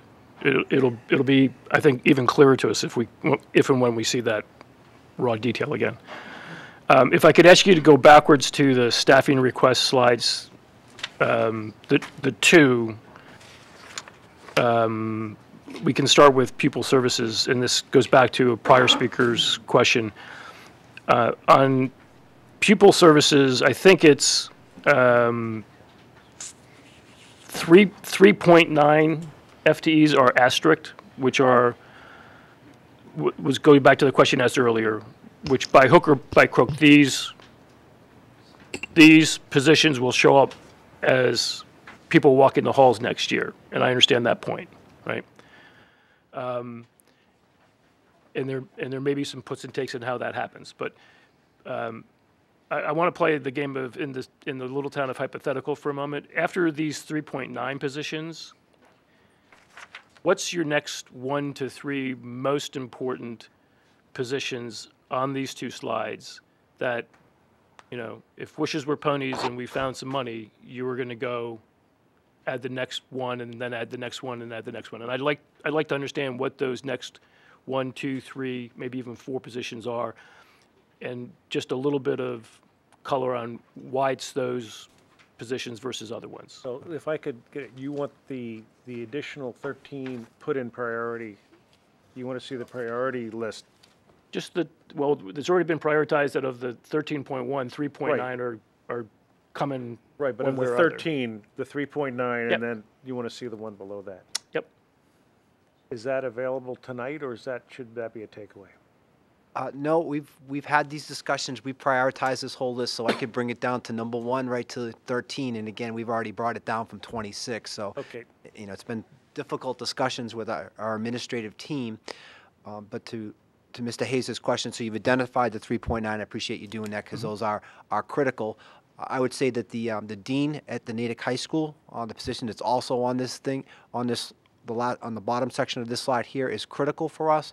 And then moving into the classroom teachers here, we need at least at very minimum. I mean, we need them all, but Natick High School has to add staff. So and I prioritize at our next level of cuts at 2.0 for Natick High School. Okay, so I'm asking this question not to disagree or push back, but for 3 or 4 years that I've been on this committee, I've often heard and felt the angst about not enough teachers. So I guess I'm a little taken aback that the first role that you would add after the 3.9 is a dean for instruction, data, and student initiatives, and not a teacher or not a nurse or not a guidance counselor, when you've told me for at least the last 3 years you're woefully short on the proper ratio for guidance, and you're woefully short on the proper ratio for nurses, and you're getting killed in teachers. Could you just turn that into a question, please? So, yeah, I'm getting there, Coach. Thank you. So I really would like to have a much better understanding why you're going to throw a dean at us first versus people who are screwdriver turners and teaching our kids or taking care of them or helping them get to college. So before we can do any of that work, you have to have buildings that are orderly and safe. And what we've seen at Natick High School is we've added over 200 students there in the last 5 years. We've maintained 3 administrators there during this time. We've had 3 administrators there for probably the last decade. This current year, we actually have a 4th administrator there, a person who's doing an internship. And that person is there every day, all day, for all 180 days of the school year. And we've seen the amount of work that he is doing for us, and what a loss and how critical it is for the success of that school. It has to be scheduled correctly. It has to be supervised correctly. We have to evaluate teachers. We've got these must-dos for everyone. That's one on the administrator's role that's been accentuated greatly in the last 3 years. And so before teachers can do good works in classrooms, you've got to have all those other things in place, and Natick High needs a person to continue to do that. Isn't that... Could I just get a clarification? When you say administrator, could you define, you said there were 3 administrators. Could you define who they are, please? Currently, there's a principal and 2 assistant principals. Thank you. That's what I wanted to, because that's, administrator can have different meetings to different people. Thank you. And I appreciate your answer, but aren't the number of, many of the things that you listed what one would expect the department head or the curriculum head or the assistant principal or the principal or the SRO to be doing on a daily basis? They do. I would just say they do. I think that, it's just scale of economy. We've added so many students, and the initiatives that have been placed upon our school system in the last 3 or 4 years have been extensive. And I don't want to. I don't know if you want me to get through the detail of all the things that we have to do. There've just been either federal mandates or state mandates just in the last 3 years. And as a result of all that additional work, the 3 people there cannot get it done. And when you don't get that work done, you have morale issues, you have culture issues, you have structural issues, and if the train isn't on the track, then nothing good happens. I would also just make a comparison that the Wilson Middle School is staffed almost on the parallel administrative-wise as the high school, which is 500 students less at the Wilson Middle School. And having lived that life with the same complexity of programs which have been brought in from out-of-house placement for special education and students returning from hospitalization, does require some pretty finely tuned administrative muscle. And there's not enough of that muscle to cover the complexity of the programs, the services, the initiatives, and the sheer number and volume that's required. That's before we even touch instruction. That's before we even talk about evaluating teachers, pushing us from mediocre, if that exists, to great teaching, which is about great feedback on a consistent basis. And this is actually a discussion across our Metro West community around the new evaluation system expectations and the need for additional administration. So we're not alone in that feeling. We just have fewer people to do it than many of our counterparts. A number of the points you just made speak to things around special education support and IEPs, and yet this position is not identified as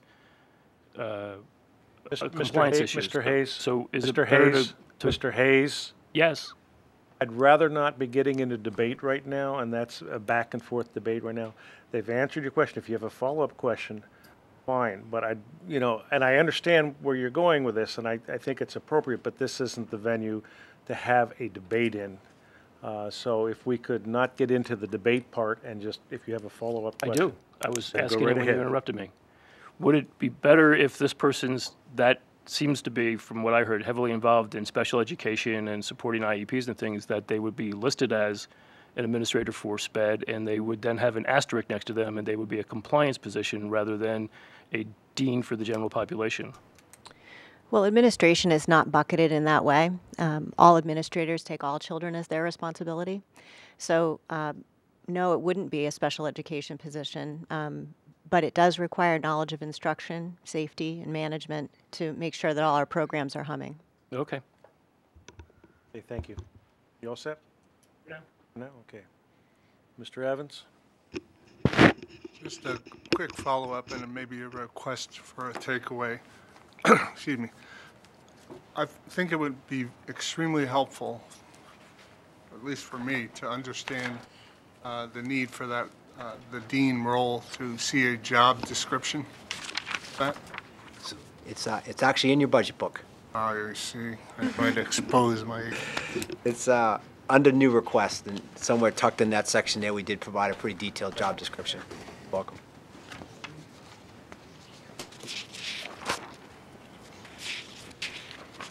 Mr. Lista?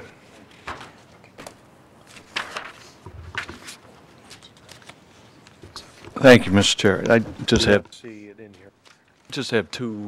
two quick questions. On the level services budget, we talked a bit about how much the shared service benefits would be, $140K. Did we do any analysis on what the impact on pensions might be for those positions?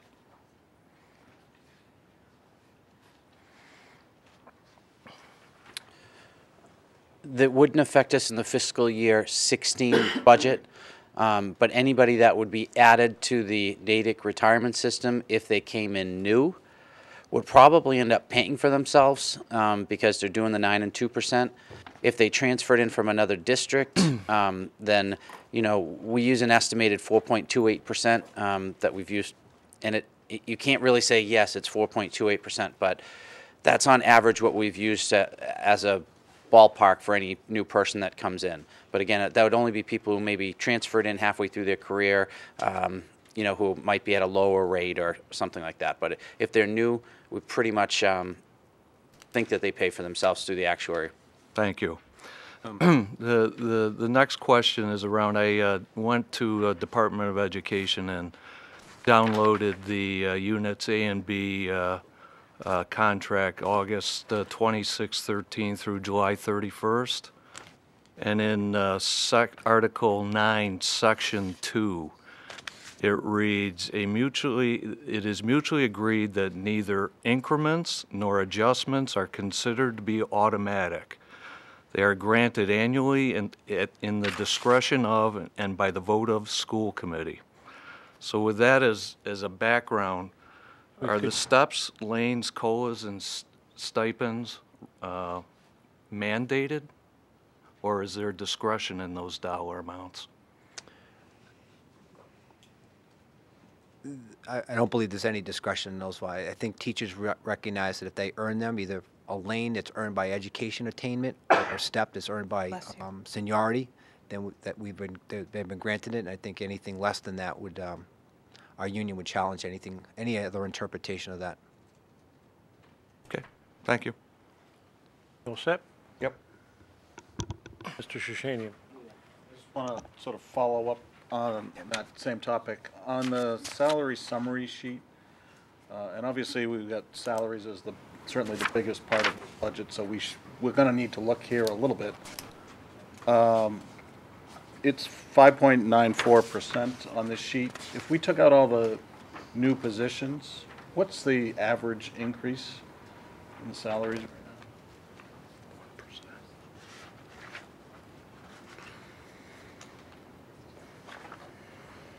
Between steps and lanes and colas?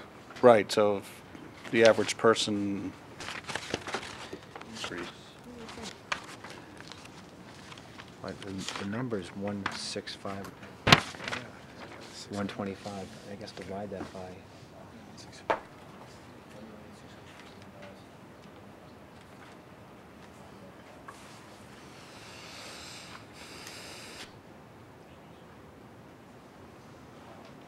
And while they're calculating that, could I ask Mr. Town if we have a similar number on the town side? I would rather not, we can ask that as a takeaway, if you wish. Okay.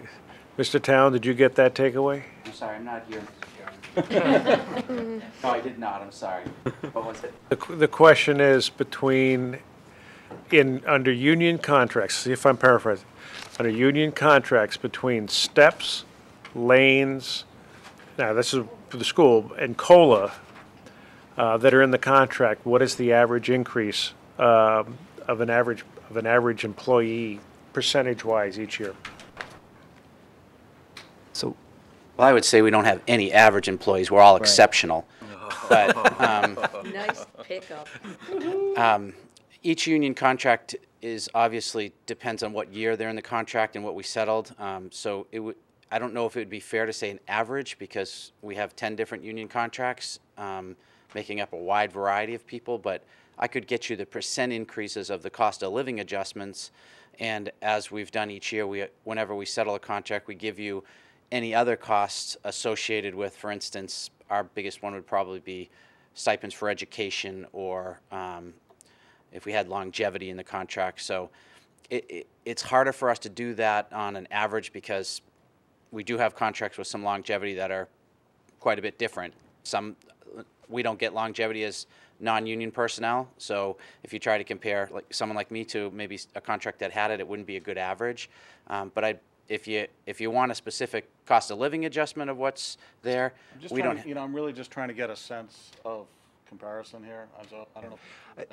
we certainly could do the math and divide our employees by the total increase, but I guess I just want you to appreciate not every teacher gets or employee gets a step. Understood. Not everyone gets a lane, and the COLA is based upon your salary. So 2% on a first-year teacher is very different than 2% on a top step.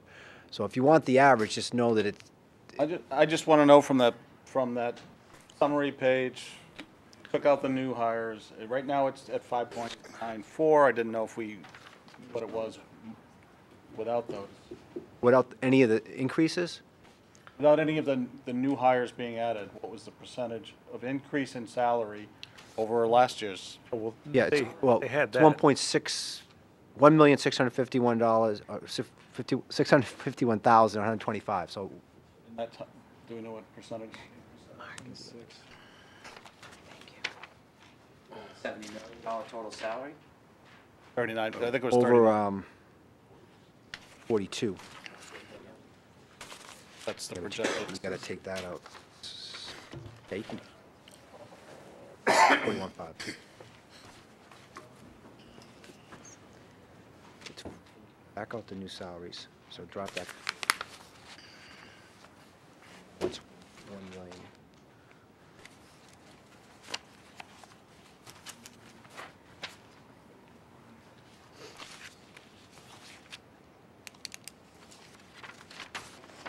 If I back, I'm not sure. if I backed out. Make sure you're using the microphone. If I backed out the $780,000 with the 13.1 new positions, I'm just rounding here, got a salaries of $41,500,000 approximately.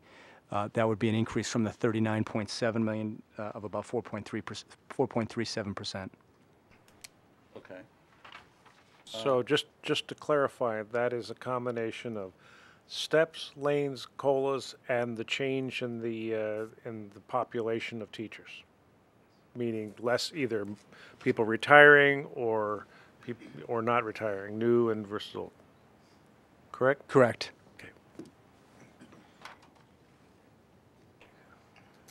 Yeah, I don't want to debate this too far, so I think that was the point I was trying to make. You all set? Okay, I'll leave thank it you. there. Mr. Brown? Yes, thank you. Thank you once again. I do appreciate the, particularly in the last 36 hours and the last week or so, the information that we've been receiving. Thank you. Got a couple ones there.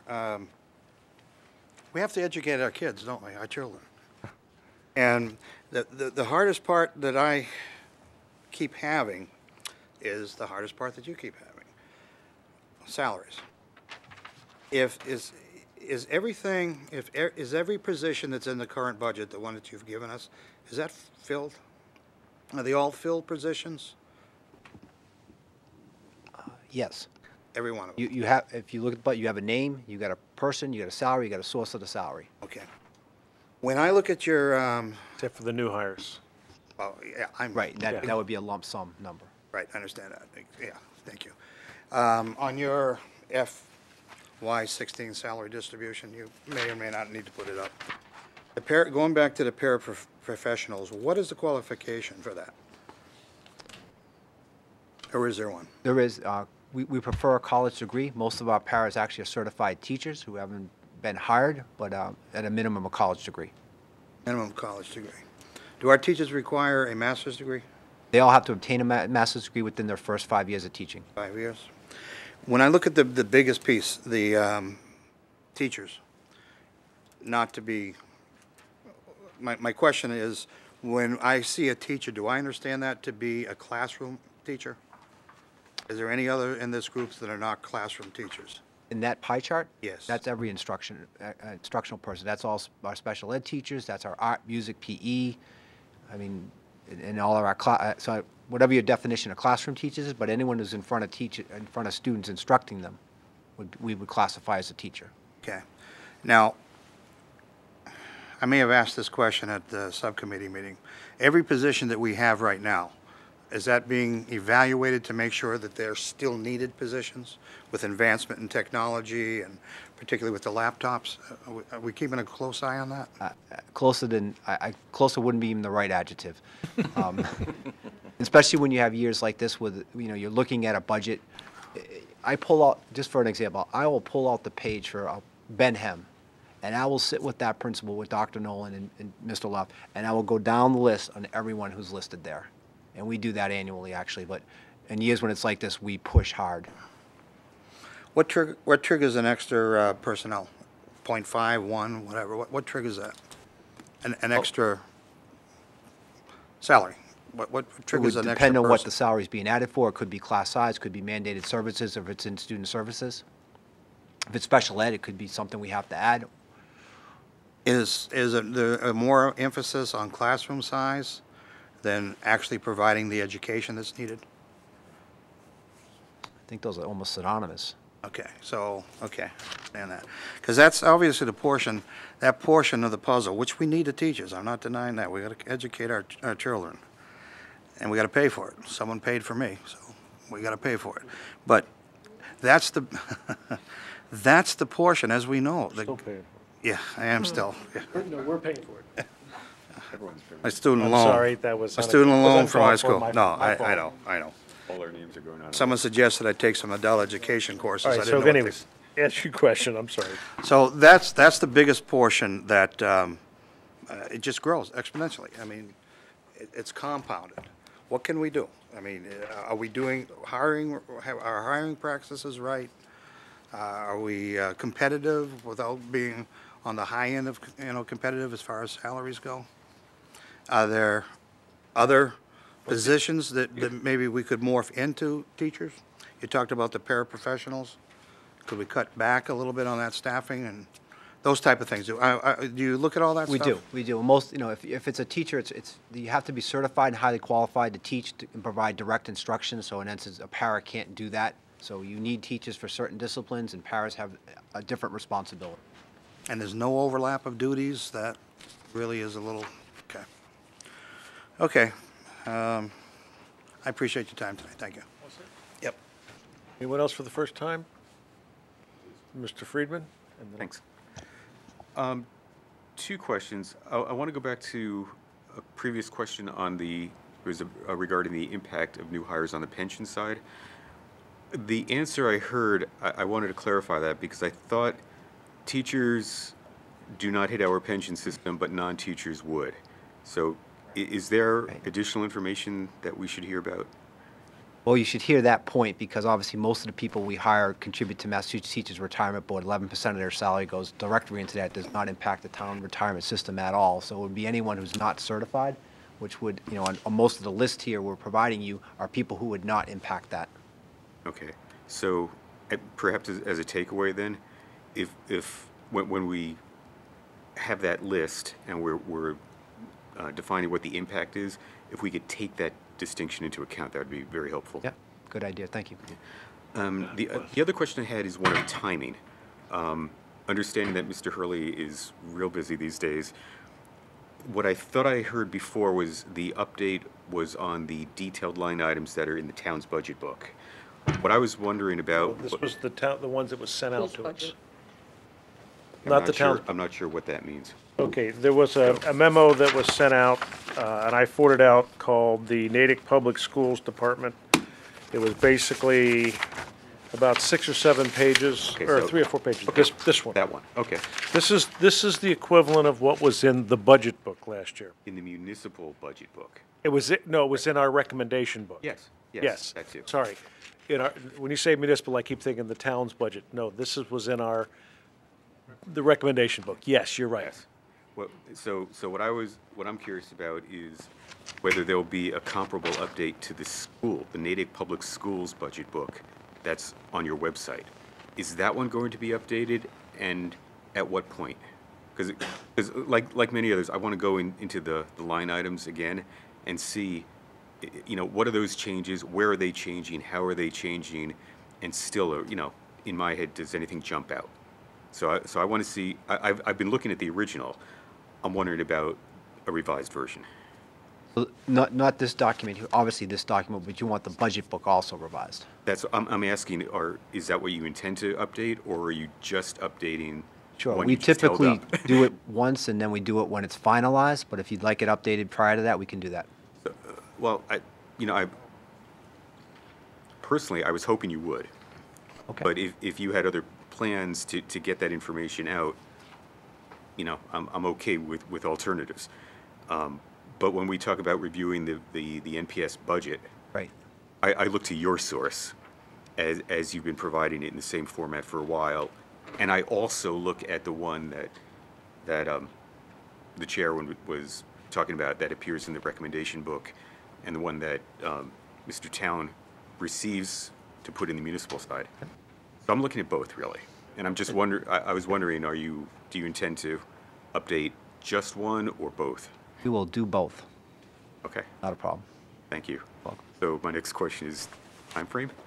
Well, actually, the budget book becomes a little less of Mr. Hurley's. We have a few people contribute to that, so I'd say by the middle of next week at latest. Cool. That'd be excellent. And perhaps if I could ask Ms. Mistro, perhaps, wondering about the timing for when the school committee is going to be discussing this. I know you've probably started already. I'm just wondering if there's a schedule for what's still coming, if there'll be dates that you want to put together as far as when you're talking about different priorities and further tiers, just so we can tune in and be ready for that. Please. School committee's definitely been working on this for quite a while. We first started on the 12th of January and have discussed the budget at each meeting since then. I think hence the difference starting with a 7.5% increase, and now we're looking at a 5.3% increase, which we're still not able to fund. I think the work that we're doing, Financial Planning Committee certainly is enhancing that process, but as you know, that's been slow to come up with concrete strategies for how to close that shortfall. I have worked very closely with Dr. Sanchioni, who shoulders a lot of the stress of what potential cuts look like. He's articulated a really ugly list, which if stretched on a rack, he would share tonight, but it would be with that level of sincerity that he would not like it to go out at this point. It hasn't been vetted with school committee yet. I've seen it, but the entire committee hasn't seen it, because that impact to real people becomes very real. So until we know just how definitive that shortfall is, he's definitely got a plan in place. I think we're just hoping that there's enough fairy dust somewhere around that we don't have to entertain the list that we're looking at right now. And that's really what we're managing at this point. I mean, we can put forth any type of increase, but really it's the funding that's going to determine what that budget looks like. So it becomes a question of enumerating what level of shortfall we absorb. And I guess that's. I mean, that's kind of managing the budget process right now. Sure, and I guess that kind of goes to the flip side of my question, because we had, one of my colleagues earlier was asking for, after the 3.9 that are asterisk, what's next? What's the priority list of those? And I know in years past, your practice has been to say, okay, we're looking to close the gap, but if we can't, here's our priority and our tiered list of priorities. And I know that's vetted with the school committee, and I certainly don't want you to start talking in public before you're ready to. Mm-hmm. So that's why I'm asking, what's the... So our timing is this. Our next meeting is on the 9th, where I think we will come into... the governor's budget will be out by then. Financial planning will have met again. I think a great deal of structure will start to solidify at the meeting on the 9th. We meet again on the 23rd before we would come before you on the 26th. I would certainly like to come back to you with, and would expect to come back to you on the 26th with a voted budget by school committee. With a voted budget, though? I think the chips are going to fall where they will at that point. So meetings on the 9th and the 23rd? Correct. Okay, thank you. And I do believe it is Chairman Ostroff's desire to have the Board of Selectmen attend our meeting on the 9th. They're discussing several strategies this coming Monday, which I know I will be there to listen to their process, and I think they're planning on coming to us on the 9th to witness some of that process as well. Yeah, we did talk about a joint meeting. Yep, I wasn't sure if he'd reached out to you to work that out yet. Yep. Okay, thank you. Okay. Thank you, Mr. Chair. Ms. Coughlin? Actually, Mr. Friedman asked, so Great. I'm happy. Miller? Yeah, okay. So I started looking at this, and I said, all right, if I look at the student enrollment, I looked at the last 5 years, and I looked at the student enrollment, and it's up about 13%. And if I look at the staff over that same 5 period, it's up about 13%. But if I look at the teachers, if I just isolate the top 3 lines of school staff, the teachers, that's only up a little less than 8%. Okay, so the teachers are running behind the students, okay? So I was trying to figure out where those people, what's running over to make the average. And it seems to be in the paraprofessionals. And there seems to be a couple of years where it jumped, really 10 each year. So can you just tell me how those people are hired, or is it mandatory, or why do you hire them? And yeah, it's all mandatory, so it's based upon the services that a student needs articulated on the IP.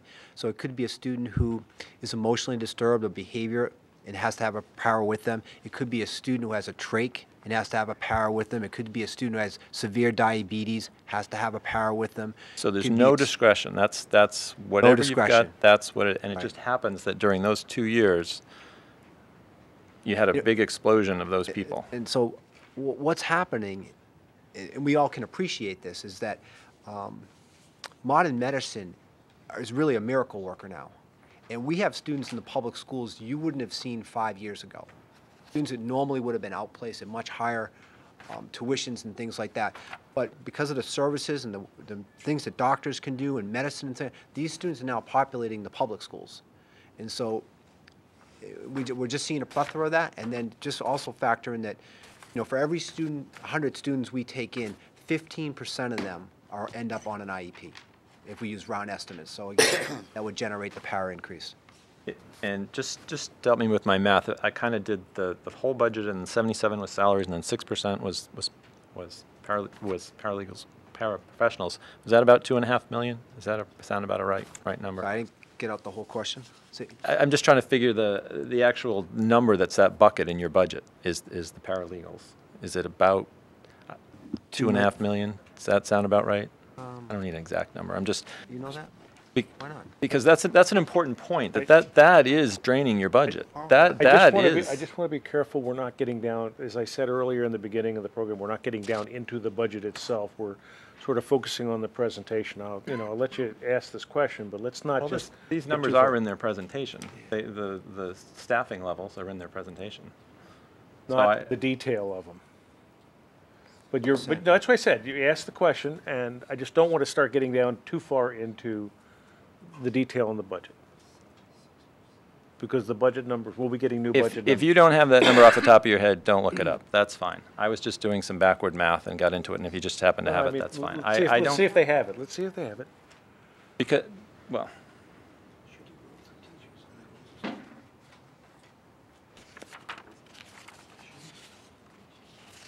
What the percent should be. Okay, Yeah, you had it right. Okay.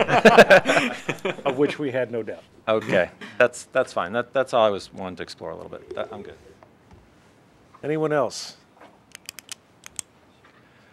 Mr. Ferrari. Thank you, Mr. Chairman. Through you, Mr. Chairman, there were a few items at the subcommittee meeting we held a couple weeks ago that I thought we asked for as takeaways, but I'm not sure if the chairwoman asked, officially made this request or not. So I just wanted to.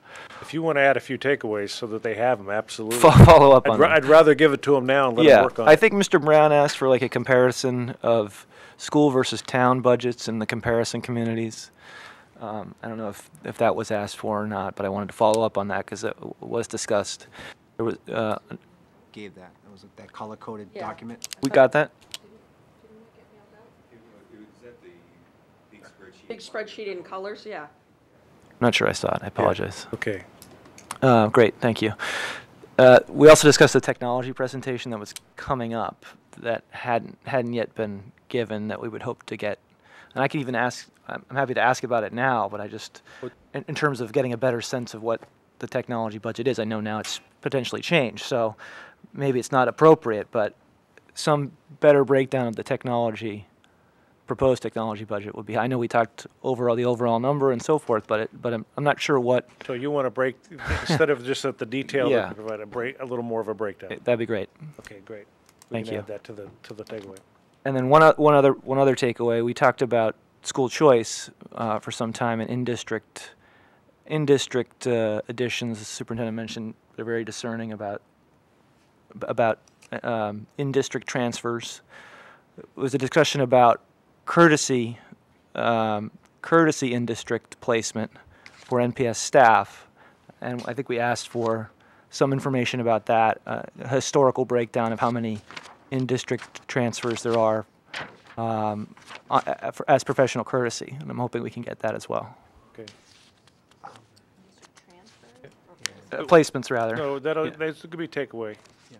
Well, actually, you have the information. It's in your budget book, and it's under the additional information tab. I think this is what you're looking for, and it's an accounting of the last several years of last year of school choice, the amount we receive and the amount we take away.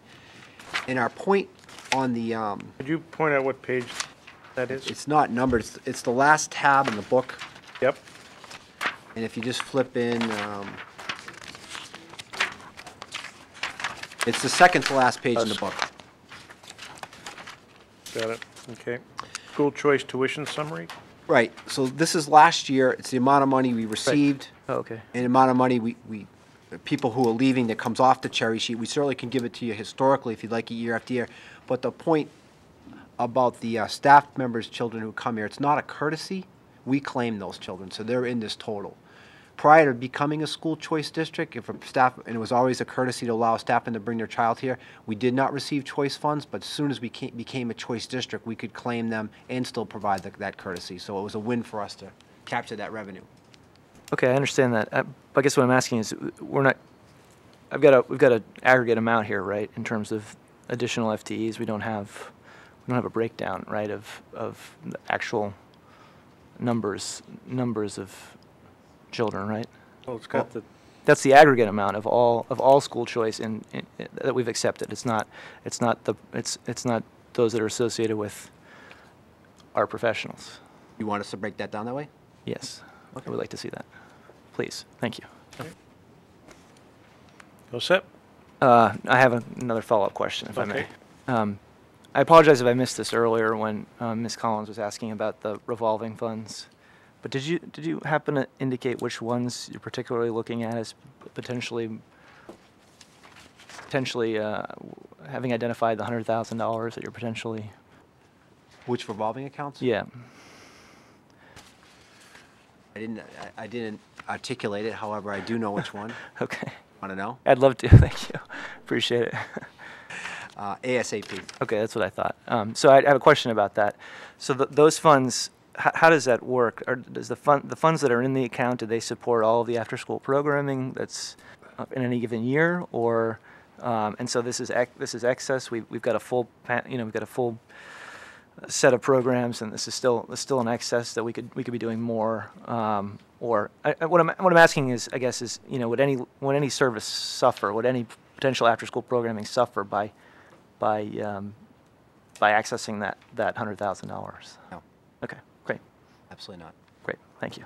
That's it. So just to clarify, anything coming out of a revolving fund is in excess of the needs that revolving fund currently has, and it's being overfunded because of excess or extra people being charged, pretty much. Right. Oh, just exceeded the amount of students who wanted to access. That was beyond what we predicted.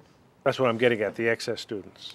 Okay. And again, because ASEP is a very large account for us, and you've got a full detail of all the staff that's involved with that, we're required by law to maintain 3 months of expenses in a revolving account. Great, thank you. Ms. Coughlin again. As to takeaways, Mr. Chair, if you don't mind, if we can go back to the subcommittee meeting, I was there as an audience participant, member of the audience, and there were one question that I think that we didn't get, I confirmed with the chair tonight, was the line item for legal expenses had raised considerably. I don't remember what percent, and I asked for a breakdown of the past 5 years. I'm not sure we got that. And the school choice, towards the end of the meeting, I think it might have been concluded already.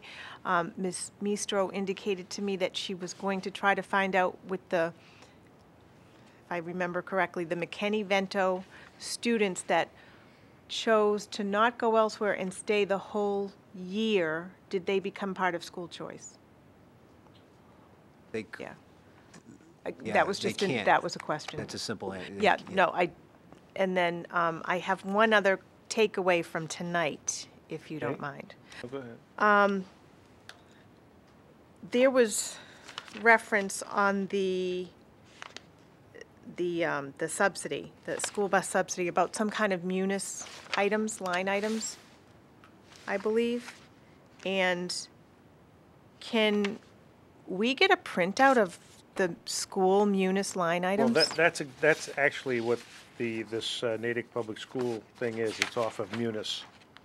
Is that every single account on Munis, though, is what I'm asking? Mr. Hurley? So the school bus subsidy I had, actually, the comptroller, Miss Virginia Cahill, compiled that. She got that, and I think it even has her name prepared by Virginia Cahill on town meeting votes and munis account detail history. No, and so you're asking for all the revolving accounts? I'm asking for all School budget. school accounts, not school budget. I want to know all school accounts on Munis. Because some school accounts on Munis might then be captured in one line item on the budget. So you want to see the subset of these where it says like transportation services 3,300, you want to see all the accounts underneath? I do. Yeah, I can run a general ledger, Ms. Cuff, not a problem. Thank you. So how Before we get, what period of time and what columns? Current, I just want to know, I want to know Current budget. the number. It doesn't matter. It doesn't really have anything to do with the budget. I'm not asking for anything that we have. If you go to, in my system, it would be called Mars, Yeah. but in municipal, it's Munis, and Chart of every single account has a line item that it could be then grouped and go Right. into a So budget. you basically I want to see wanna what we know used to call every the single chart of account. accounts, which is all the accounts that roll Absolutely, up every under. single one. Sub-accounts roll up into the major accounts. Right. You just want to see the list of the accounts I want themselves. the list of accounts and the numbers. Okay, and again, I'm going to ask, for what period you want to use? Currently, right now. Oh, I want to know right now. Oh, the year-to-date? If it doesn't, I don't want a balance. I want to know what accounts there are. Okay, so if you got the Account account, names, if you got the account account numbers. with the budget, would that be satisfactory? It doesn't have to tie into the budget. I want to know what No, accounts there but are. he's got to run it against, with some numbers. He's got to pick a time period to run it. Right. He can pick tomorrow. Okay. So you're okay with whatever the numbers are, you just want to see all of the I don't accounts? even, I don't want to see balances. I just want to No, no. know what we call them. That's right, you're not and looking at what- the balances, but. Correct. Mr. Hurley? Why not? Mr. Hurley, why don't you That's do up it, to why don't your you do it based upon Audit, whatever. I the just want to know where budget we're coming and from. all the detail And you within, can take it or from there. Just to be clear, because we've got a lot of accounts, so just budget, it. not PTOs and fundraiser accounts. That's all what I'm talking about. I want to know everything. So that's not budget then, that's everything. And that's what I was saying. it. It doesn't have So to tie take- to the budget. So take year-to-date. You don't know what I'm talking about, do Year-to-date, you? because every number's in there somewhere in a year-to-date number. It's going to be a lot. But we do, I mean, But just to Sure, clarify, you're sure. talking about all accounts associated in some way, shape, or form with the Natick Public Schools. Correct. Because, I mean, they don't control the PTO accounts or things. Only if they're in Munis. And if they're in Munis, then I'd like to know. It goes to the bigger picture. I'm not saying it's, but if we're asking for takeaways, that's a takeaway that I'm requesting. Okay. You can say no, just, Well, then I will say if you give us year-to-date, then at least you should have numbers in just about every account. Just be clear, it will not tie to the budget. No. Okay. No, we're not asking to tie it to the budget. I'm Won't ask you any not questions asking. But about why actually, it if we do it based on actual spending, then sometimes you budget at a higher level than the spending is actually shown. So if it's on actual spending, we should see numbers pretty much in most accounts. Okay. All set? Yes, thank you very much. Okay, anyone else for the first time? Ms. Collins? There are just two other takeaways. One was Dr. Nolan's presentation that was due up after our subcommittee meeting, and AP enrollment, like by class, freshmen, like how many students are taking AP classes was the other one. Okay. Anyone else? Mr. Hayes? I want to revisit the takeaway that I asked for at the prior meeting, the technology data. What we received, which was interesting, was two charts that showed units purchase history and units assigned to schools at a summary level.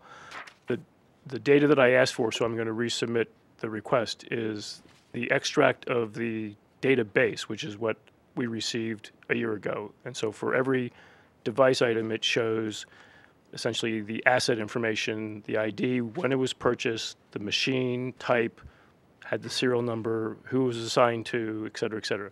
That was the You want a file. complete asset listing for the school? Yep, that's for the technology. That's what we received a year ago, and I'm looking for the current year information. You have a asset management system that can just run a? It was an a Excel just a file. report? It's Okay, thank you. that's where the That's data fine, came just from. checking. I'm just making sure they can do it, but they can, they said. They so can. will. They've done it before. Okay, set. Anyone else? All right, I'm going to get back to the presentation real quickly here, just a couple questions. And I'm only going to, under the explanation of school budget reduction process, you know, you mentioned the revolving accounts, fees, so on. How much of that is one-time versus how much of that would be ongoing? Which of that would be ongoing, which of that would be one-time? The way I see it, only the revolving accounts would be a one-time. Well, if I go down the list, so we talked about fees, and you already heard the school committee said if fees are raised, it would be a 1 year, so a sunset clause, and then reevaluated, I guess, depending on where the FY16 budget lies. I'd say I would call that one time. And then everything else there is based upon cuts we're making, to, you know, so when we talk about cuts to expense or staff, that's based upon this year's budget. So, but is the revolving account, you would call that one I time? would call that one time. That's what I thought. Okay. And the other thing I'd like to talk a little bit about is on the personnel summary.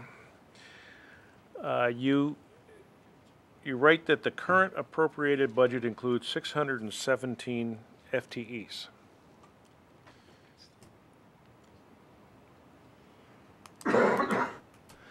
Now, is that, I believe when we had a budget last year, it was about just under 606. And I know we've gone through and asked for the 12 people, which we've got, and now how much they cost and where those monies came from, and it was sent out today to everybody. But I want to be sure we're using the appropriate terminology. The appropriated budget is only for the dollar side, not for the people side, correct? The people budget was 606. See them as synonymous, but okay. Okay, I just want to be sure that we all understand that the budget is different from the actual current head count that's being funded by a bottom line authority. Right, that would be a good way to describe it. Of the staffing requests, including the dean for instruction, how many of those people are on board now? None of those are on board. Pardon me? None of those are on board. That's why they're being requested. Okay, so the dean is not on board, right? The dean is still acting as the as a principal? So we have a principal and 2 assistant principals right now, and next year at Natick High, we would like to have a principal, 2 assistant principals, and the dean. Okay, so that position has not been created or filled with a backfill to the principal yet, in effect? In effect, yeah. And so if I could just be absolutely crystal clear on your question, on that list, the social worker we're asking for is currently at Natick High School and is currently grant funded, and that grant, it's been a 3-year grant, and that grant funding is being eliminated, why it becomes an operating expense. Okay, thank you. All the questions I have. Any other final questions? That was covered by Metro West grant, right? Any other final questions? All right, I will open it up for anyone from the audience. Mr. Sidney, you had your hand raised. I just asked for the audience. You all set? That was earlier, no problem. Okay, thank you. All right, anyone else? Ms. Trott. This is like, you got to get your hand up so the teacher can see you. Sorry, now that I call on them, I'm not as good about raising my hand anymore. I want to thank you all for your review. I think that the review that you do makes town meeting more comfortable, makes the taxpayers more comfortable, and I'm grateful for the questions that you ask. To that end, there is a great deal of information that has been transferred from the schools to FinCom. God bless Kathy with her very gracious falling upon the sword. there was a lot of information that she had that you now, I understand, do have. I would like to call your attention within that to one of the items, which is Mr. Luff's Student Services Fiscal 16 budget presentation, which he made 2 meetings ago. It was a great presentation, and where a lot of those positions there that are being requested fall under his domain, it's a lot of great context for why those are needed, particularly the grant-funded position, which we were just discussing, the social worker at the high school. It's really a critical position that would be very costly if we were not to fund, and the ramifications such that were asked earlier.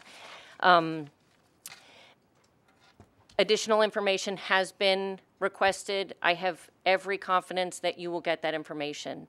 I know that I have been working with Dr. Sanchioni, Mr. Hurley, Mr. Everett. I've had conversations with Mr. Brown. It is in full good faith that we provide whatever is requested of you for you to continue to do the due diligence that you do. I honestly learned something myself, and I've been sitting through these meetings for now 6 years. I've gone to most of the education subcommittee meetings, and in meeting with Mr. Everett tonight, a little light bulb went off in my head, and I was like, oh, now I get what you want.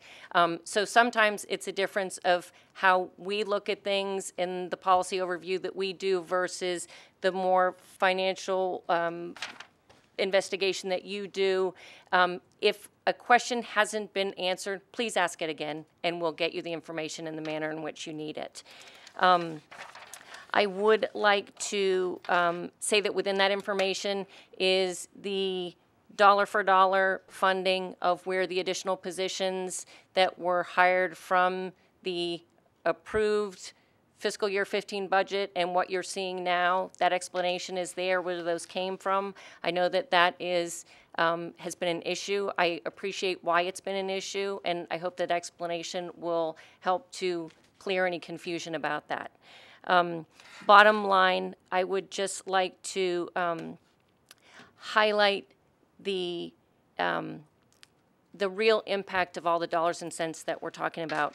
Just briefly looking through some of the information in the budget book. At the high school, which is where if we ended up having to make cuts, a majority of the cuts would have to take place there just because of the complexity of the programming there. Currently, we have 80 classes with over 26 students. One goes as high as 33. The quality of instruction when you get classes that high becomes more difficult. At our meeting the other night, our teacher representative thanked one of our members for highlighting what that impact is, not just to the teachers, but to the students. And so that's why we're here requesting the funding that we are. I can't even tell you because I don't have the information in front of me. I'm sure we have an equally high number in the middle schools where we're creeping up. But something that I want to talk about, just leave you on this note, which is if you just look at our kindergarten classes, because overall we've got a couple of pockets in the elementary schools where there's a high class or two, but they're really not egregious at this point. I'm sure there's a kindergarten or a first grade parent who would come in here and slay me for saying that, but they're really not egregious, and there's a lot of districts that would be envious of some of our elementary numbers. However, we have stated that we're out of physical space, hence thank you for the recommendation for the modulars, which allows us to grow a little bit at the elementary level. But we have 21 kindergarten classrooms this year. We have 19 fourth grade classes. So those 19 fourth graders will move out, but more than likely we'll take in needing 21 first grade classrooms, but we only have 19. With the modulars in place, we would have some room there. But if we look at just the last 4 years of kindergarten classes, 436, 439, 356, 436, 439, 456, 459. We just keep getting bigger. When I was Anna Nolan's first PTO president 1.5 million years ago, we talked about the bubble class that was coming in from the fourth grade was going to be the new fifth grade was 389. Now we look at 389 and we go, oh, that's one of the little classes. So the problems, you know, the school system has done an excellent job making the most of what we have. I will say on behalf of the school committee, we are grateful for the level of funding that the town has been able to give us. We are certainly up against some tough situations this year. So whatever we can do to provide information that creates clarity for FinCom to make a recommendation in support of whatever this final budget we bring to you, we would be very grateful. So here to work with you. Thank you. Thank you. Chairman, You have a question, I have a request for a takeaway. Okay, go right ahead. One more. To the 80 classes that Ms. Miso just identified as being high in teacher-student ratio, I'd be interested in getting a list of those classes in the subject area, and I have not seen it yet in the budget book. I see a grid that shows, I'll just pick a name out, Justin Voldman, and it shows me the class size, but it doesn't tell me the class, whether that's 9th grade history or 12th grade world something or other. So I'm interested in a little bit more quality, if possible. All right, we'll take that as a takeaway and maybe offline. Any other? Yes, please. Yeah. Please identify yourself. I'm Julie McDonough. I'm a town meeting member from Precinct 3. I have children at Brown Elementary School, and I just wanted to talk to you tonight just to offer a few general statements, but also to give you a little more perspective on what this looks like to me with my kids at Brown School. I am one of those parents that was mentioned earlier that has been to the school committee meetings and has had some conversations with Dr. Sanchione. I'll keep this brief, and I'm going to refer to my notes because it's just a little bit easier for me to do it that way. A couple of things. I've been to several school committee meetings, Board of Selectmen meetings, Financial Planning Committee meetings over the past couple of months, and one thing I've kind of been struck by that I wanted to talk to you all about is that, so the school district originally was asking for 26 positions, and now with this level service budget, they're asking for 13 positions. And I've heard the question raised and asked, what's the least number you can get away with? What is the bare minimum you need to continue to provide 5,300 students with a quality public education? And then I think to myself, is that really the question that we should be asking? What is the bare minimum? What is that saying about the value that we place on education in the town of Natick? And I understand that times are tough, and I know that the winter has not made this any easier. But I do think that the people of this town, both new residents and longtime residents, place a higher priority on education than what is the bare minimum. I think the growth in the schools is driven by families who are choosing Natick because they intend to educate their children in the Natick public schools, and they are choosing Natick because Natick public schools have delivered on their promise to provide a high-quality public education. I think our great schools are the primary driver of home and property values in this town, and it has fueled the growth in all segments of our town. I think the question we should be asking is what is not in this budget that would improve the quality of the Natick public school education. I would question whether level service is even enough, because if we are not moving forward, we are falling behind. Level service is maintaining, and I believe the people of this town want to move forward. So here's what level service means to me at Brown School. It means that my first grader will continue in a class of 25. Some gym classes, though taught by maybe 2, will have 50 students in them. 3 special education teachers will continue to share an office and provide service to students in one classroom. Our nurse, Mrs. Santino, will continue to provide service to nearly 500 students. And I learned this the other night at the school committee meeting that we're asking our district technology staff to service 1,000 devices. One person is servicing 1,000 devices. If we look at the level service budget and we eliminate the guidance counselor, that means that the ratio for guidance counselors at Kennedy is 1 to 330, and the recommended is 1 to 250. I think in the level service budget, there's plenty of room for improvement. I think the level staff budget is even worse. Class sizes will go up to 26 or 27. High school classes will, in the most basic subjects of like English and math, will be closer to 30. I think the middle school model at Kennedy would fall apart. There are 140 students leaving Kennedy this year, and there are 175 students coming in. Think about the disparity in those numbers. If they don't get those 2 teachers, the model falls apart. They've worked very hard to develop a team teaching model that ensures our students don't fall through the cracks. I think our level service budget continues to ask our school district to continue to work miracles. It asks our technology department to continue to keep the devices integral to learning functioning at full capacity. It asks our high school teachers to continue to grade labs and papers for more than 100 students.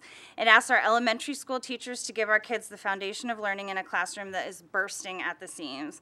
And frankly, how do we continue to attract high quality personnel when we place such a strain on our staff and we don't show them any sign that we're trying to fix it? I don't really think, and I might be alone in this, that override should be a scary word. We've added 600 students in the past 5 years, 600. I think that Proposition 2.5 probably didn't take into consideration growth of this magnitude. And I think if you ask the people of this town and inform them of this strain, I'm guessing they would vote to make a change. I think there are a lot of people that want better for their schools. They don't want their child in a class of 25. They want to make sure their child can see the nurse if they're sick or have an allergic reaction. And they want programs like foreign language at the lower grade levels, which is nowhere in any of these budgets right now. I've heard from some people that you don't see parents like me at these meetings, and I understand that, and I don't see people like me either because I'm at these meetings all by myself all the time. But I know that they're out there, and I know that they vote, and I know that we're depending on people like you who are volunteers and volunteering your time, and I thank you. I don't know how you do it because I watch you at town meeting. It's amazing. But we're depending on you to represent us and to represent the kids and their best interests. I think when you have an explosion of student population and rising healthcare costs and increasing pension obligations, you cannot possibly continue with business as usual. We can't do things this year like we've done them before, and I think we have to consider all possibilities, and we can't keep eliminating options. And I think we have to let the voters have a say. We need to present them with the facts and let them make a choice, and I think that result will speak volumes about what the citizens of this town want for their public school system and the value they place on educating our students. Thank you. Thank you very much. Anyone else from the public? Okay, Dr. Sankey and Ms. and its staff, thank you very much for coming in. We will be getting back to you, you'll be getting to us some more information, and we'll be getting back to you on, I guess, more subcommittee meetings, and then we'll have a final meeting probably scheduled toward the end of it, probably the 26th. Yeah, because we have to have a final budget that day. Okay, thank you. Thank you, Mr. Mayor. Thank you. Thank you. All right, that concludes the new business portion. Does anyone have anything they need to bring in? Okay. We didn't open this, so there wasn't anything to open. Oh, Mr. Pierce. Yes, I move to adjourn, Mr. Chair. Second. Second by Ms. Coughlin. All in favor, please say aye. Aye. Thank you.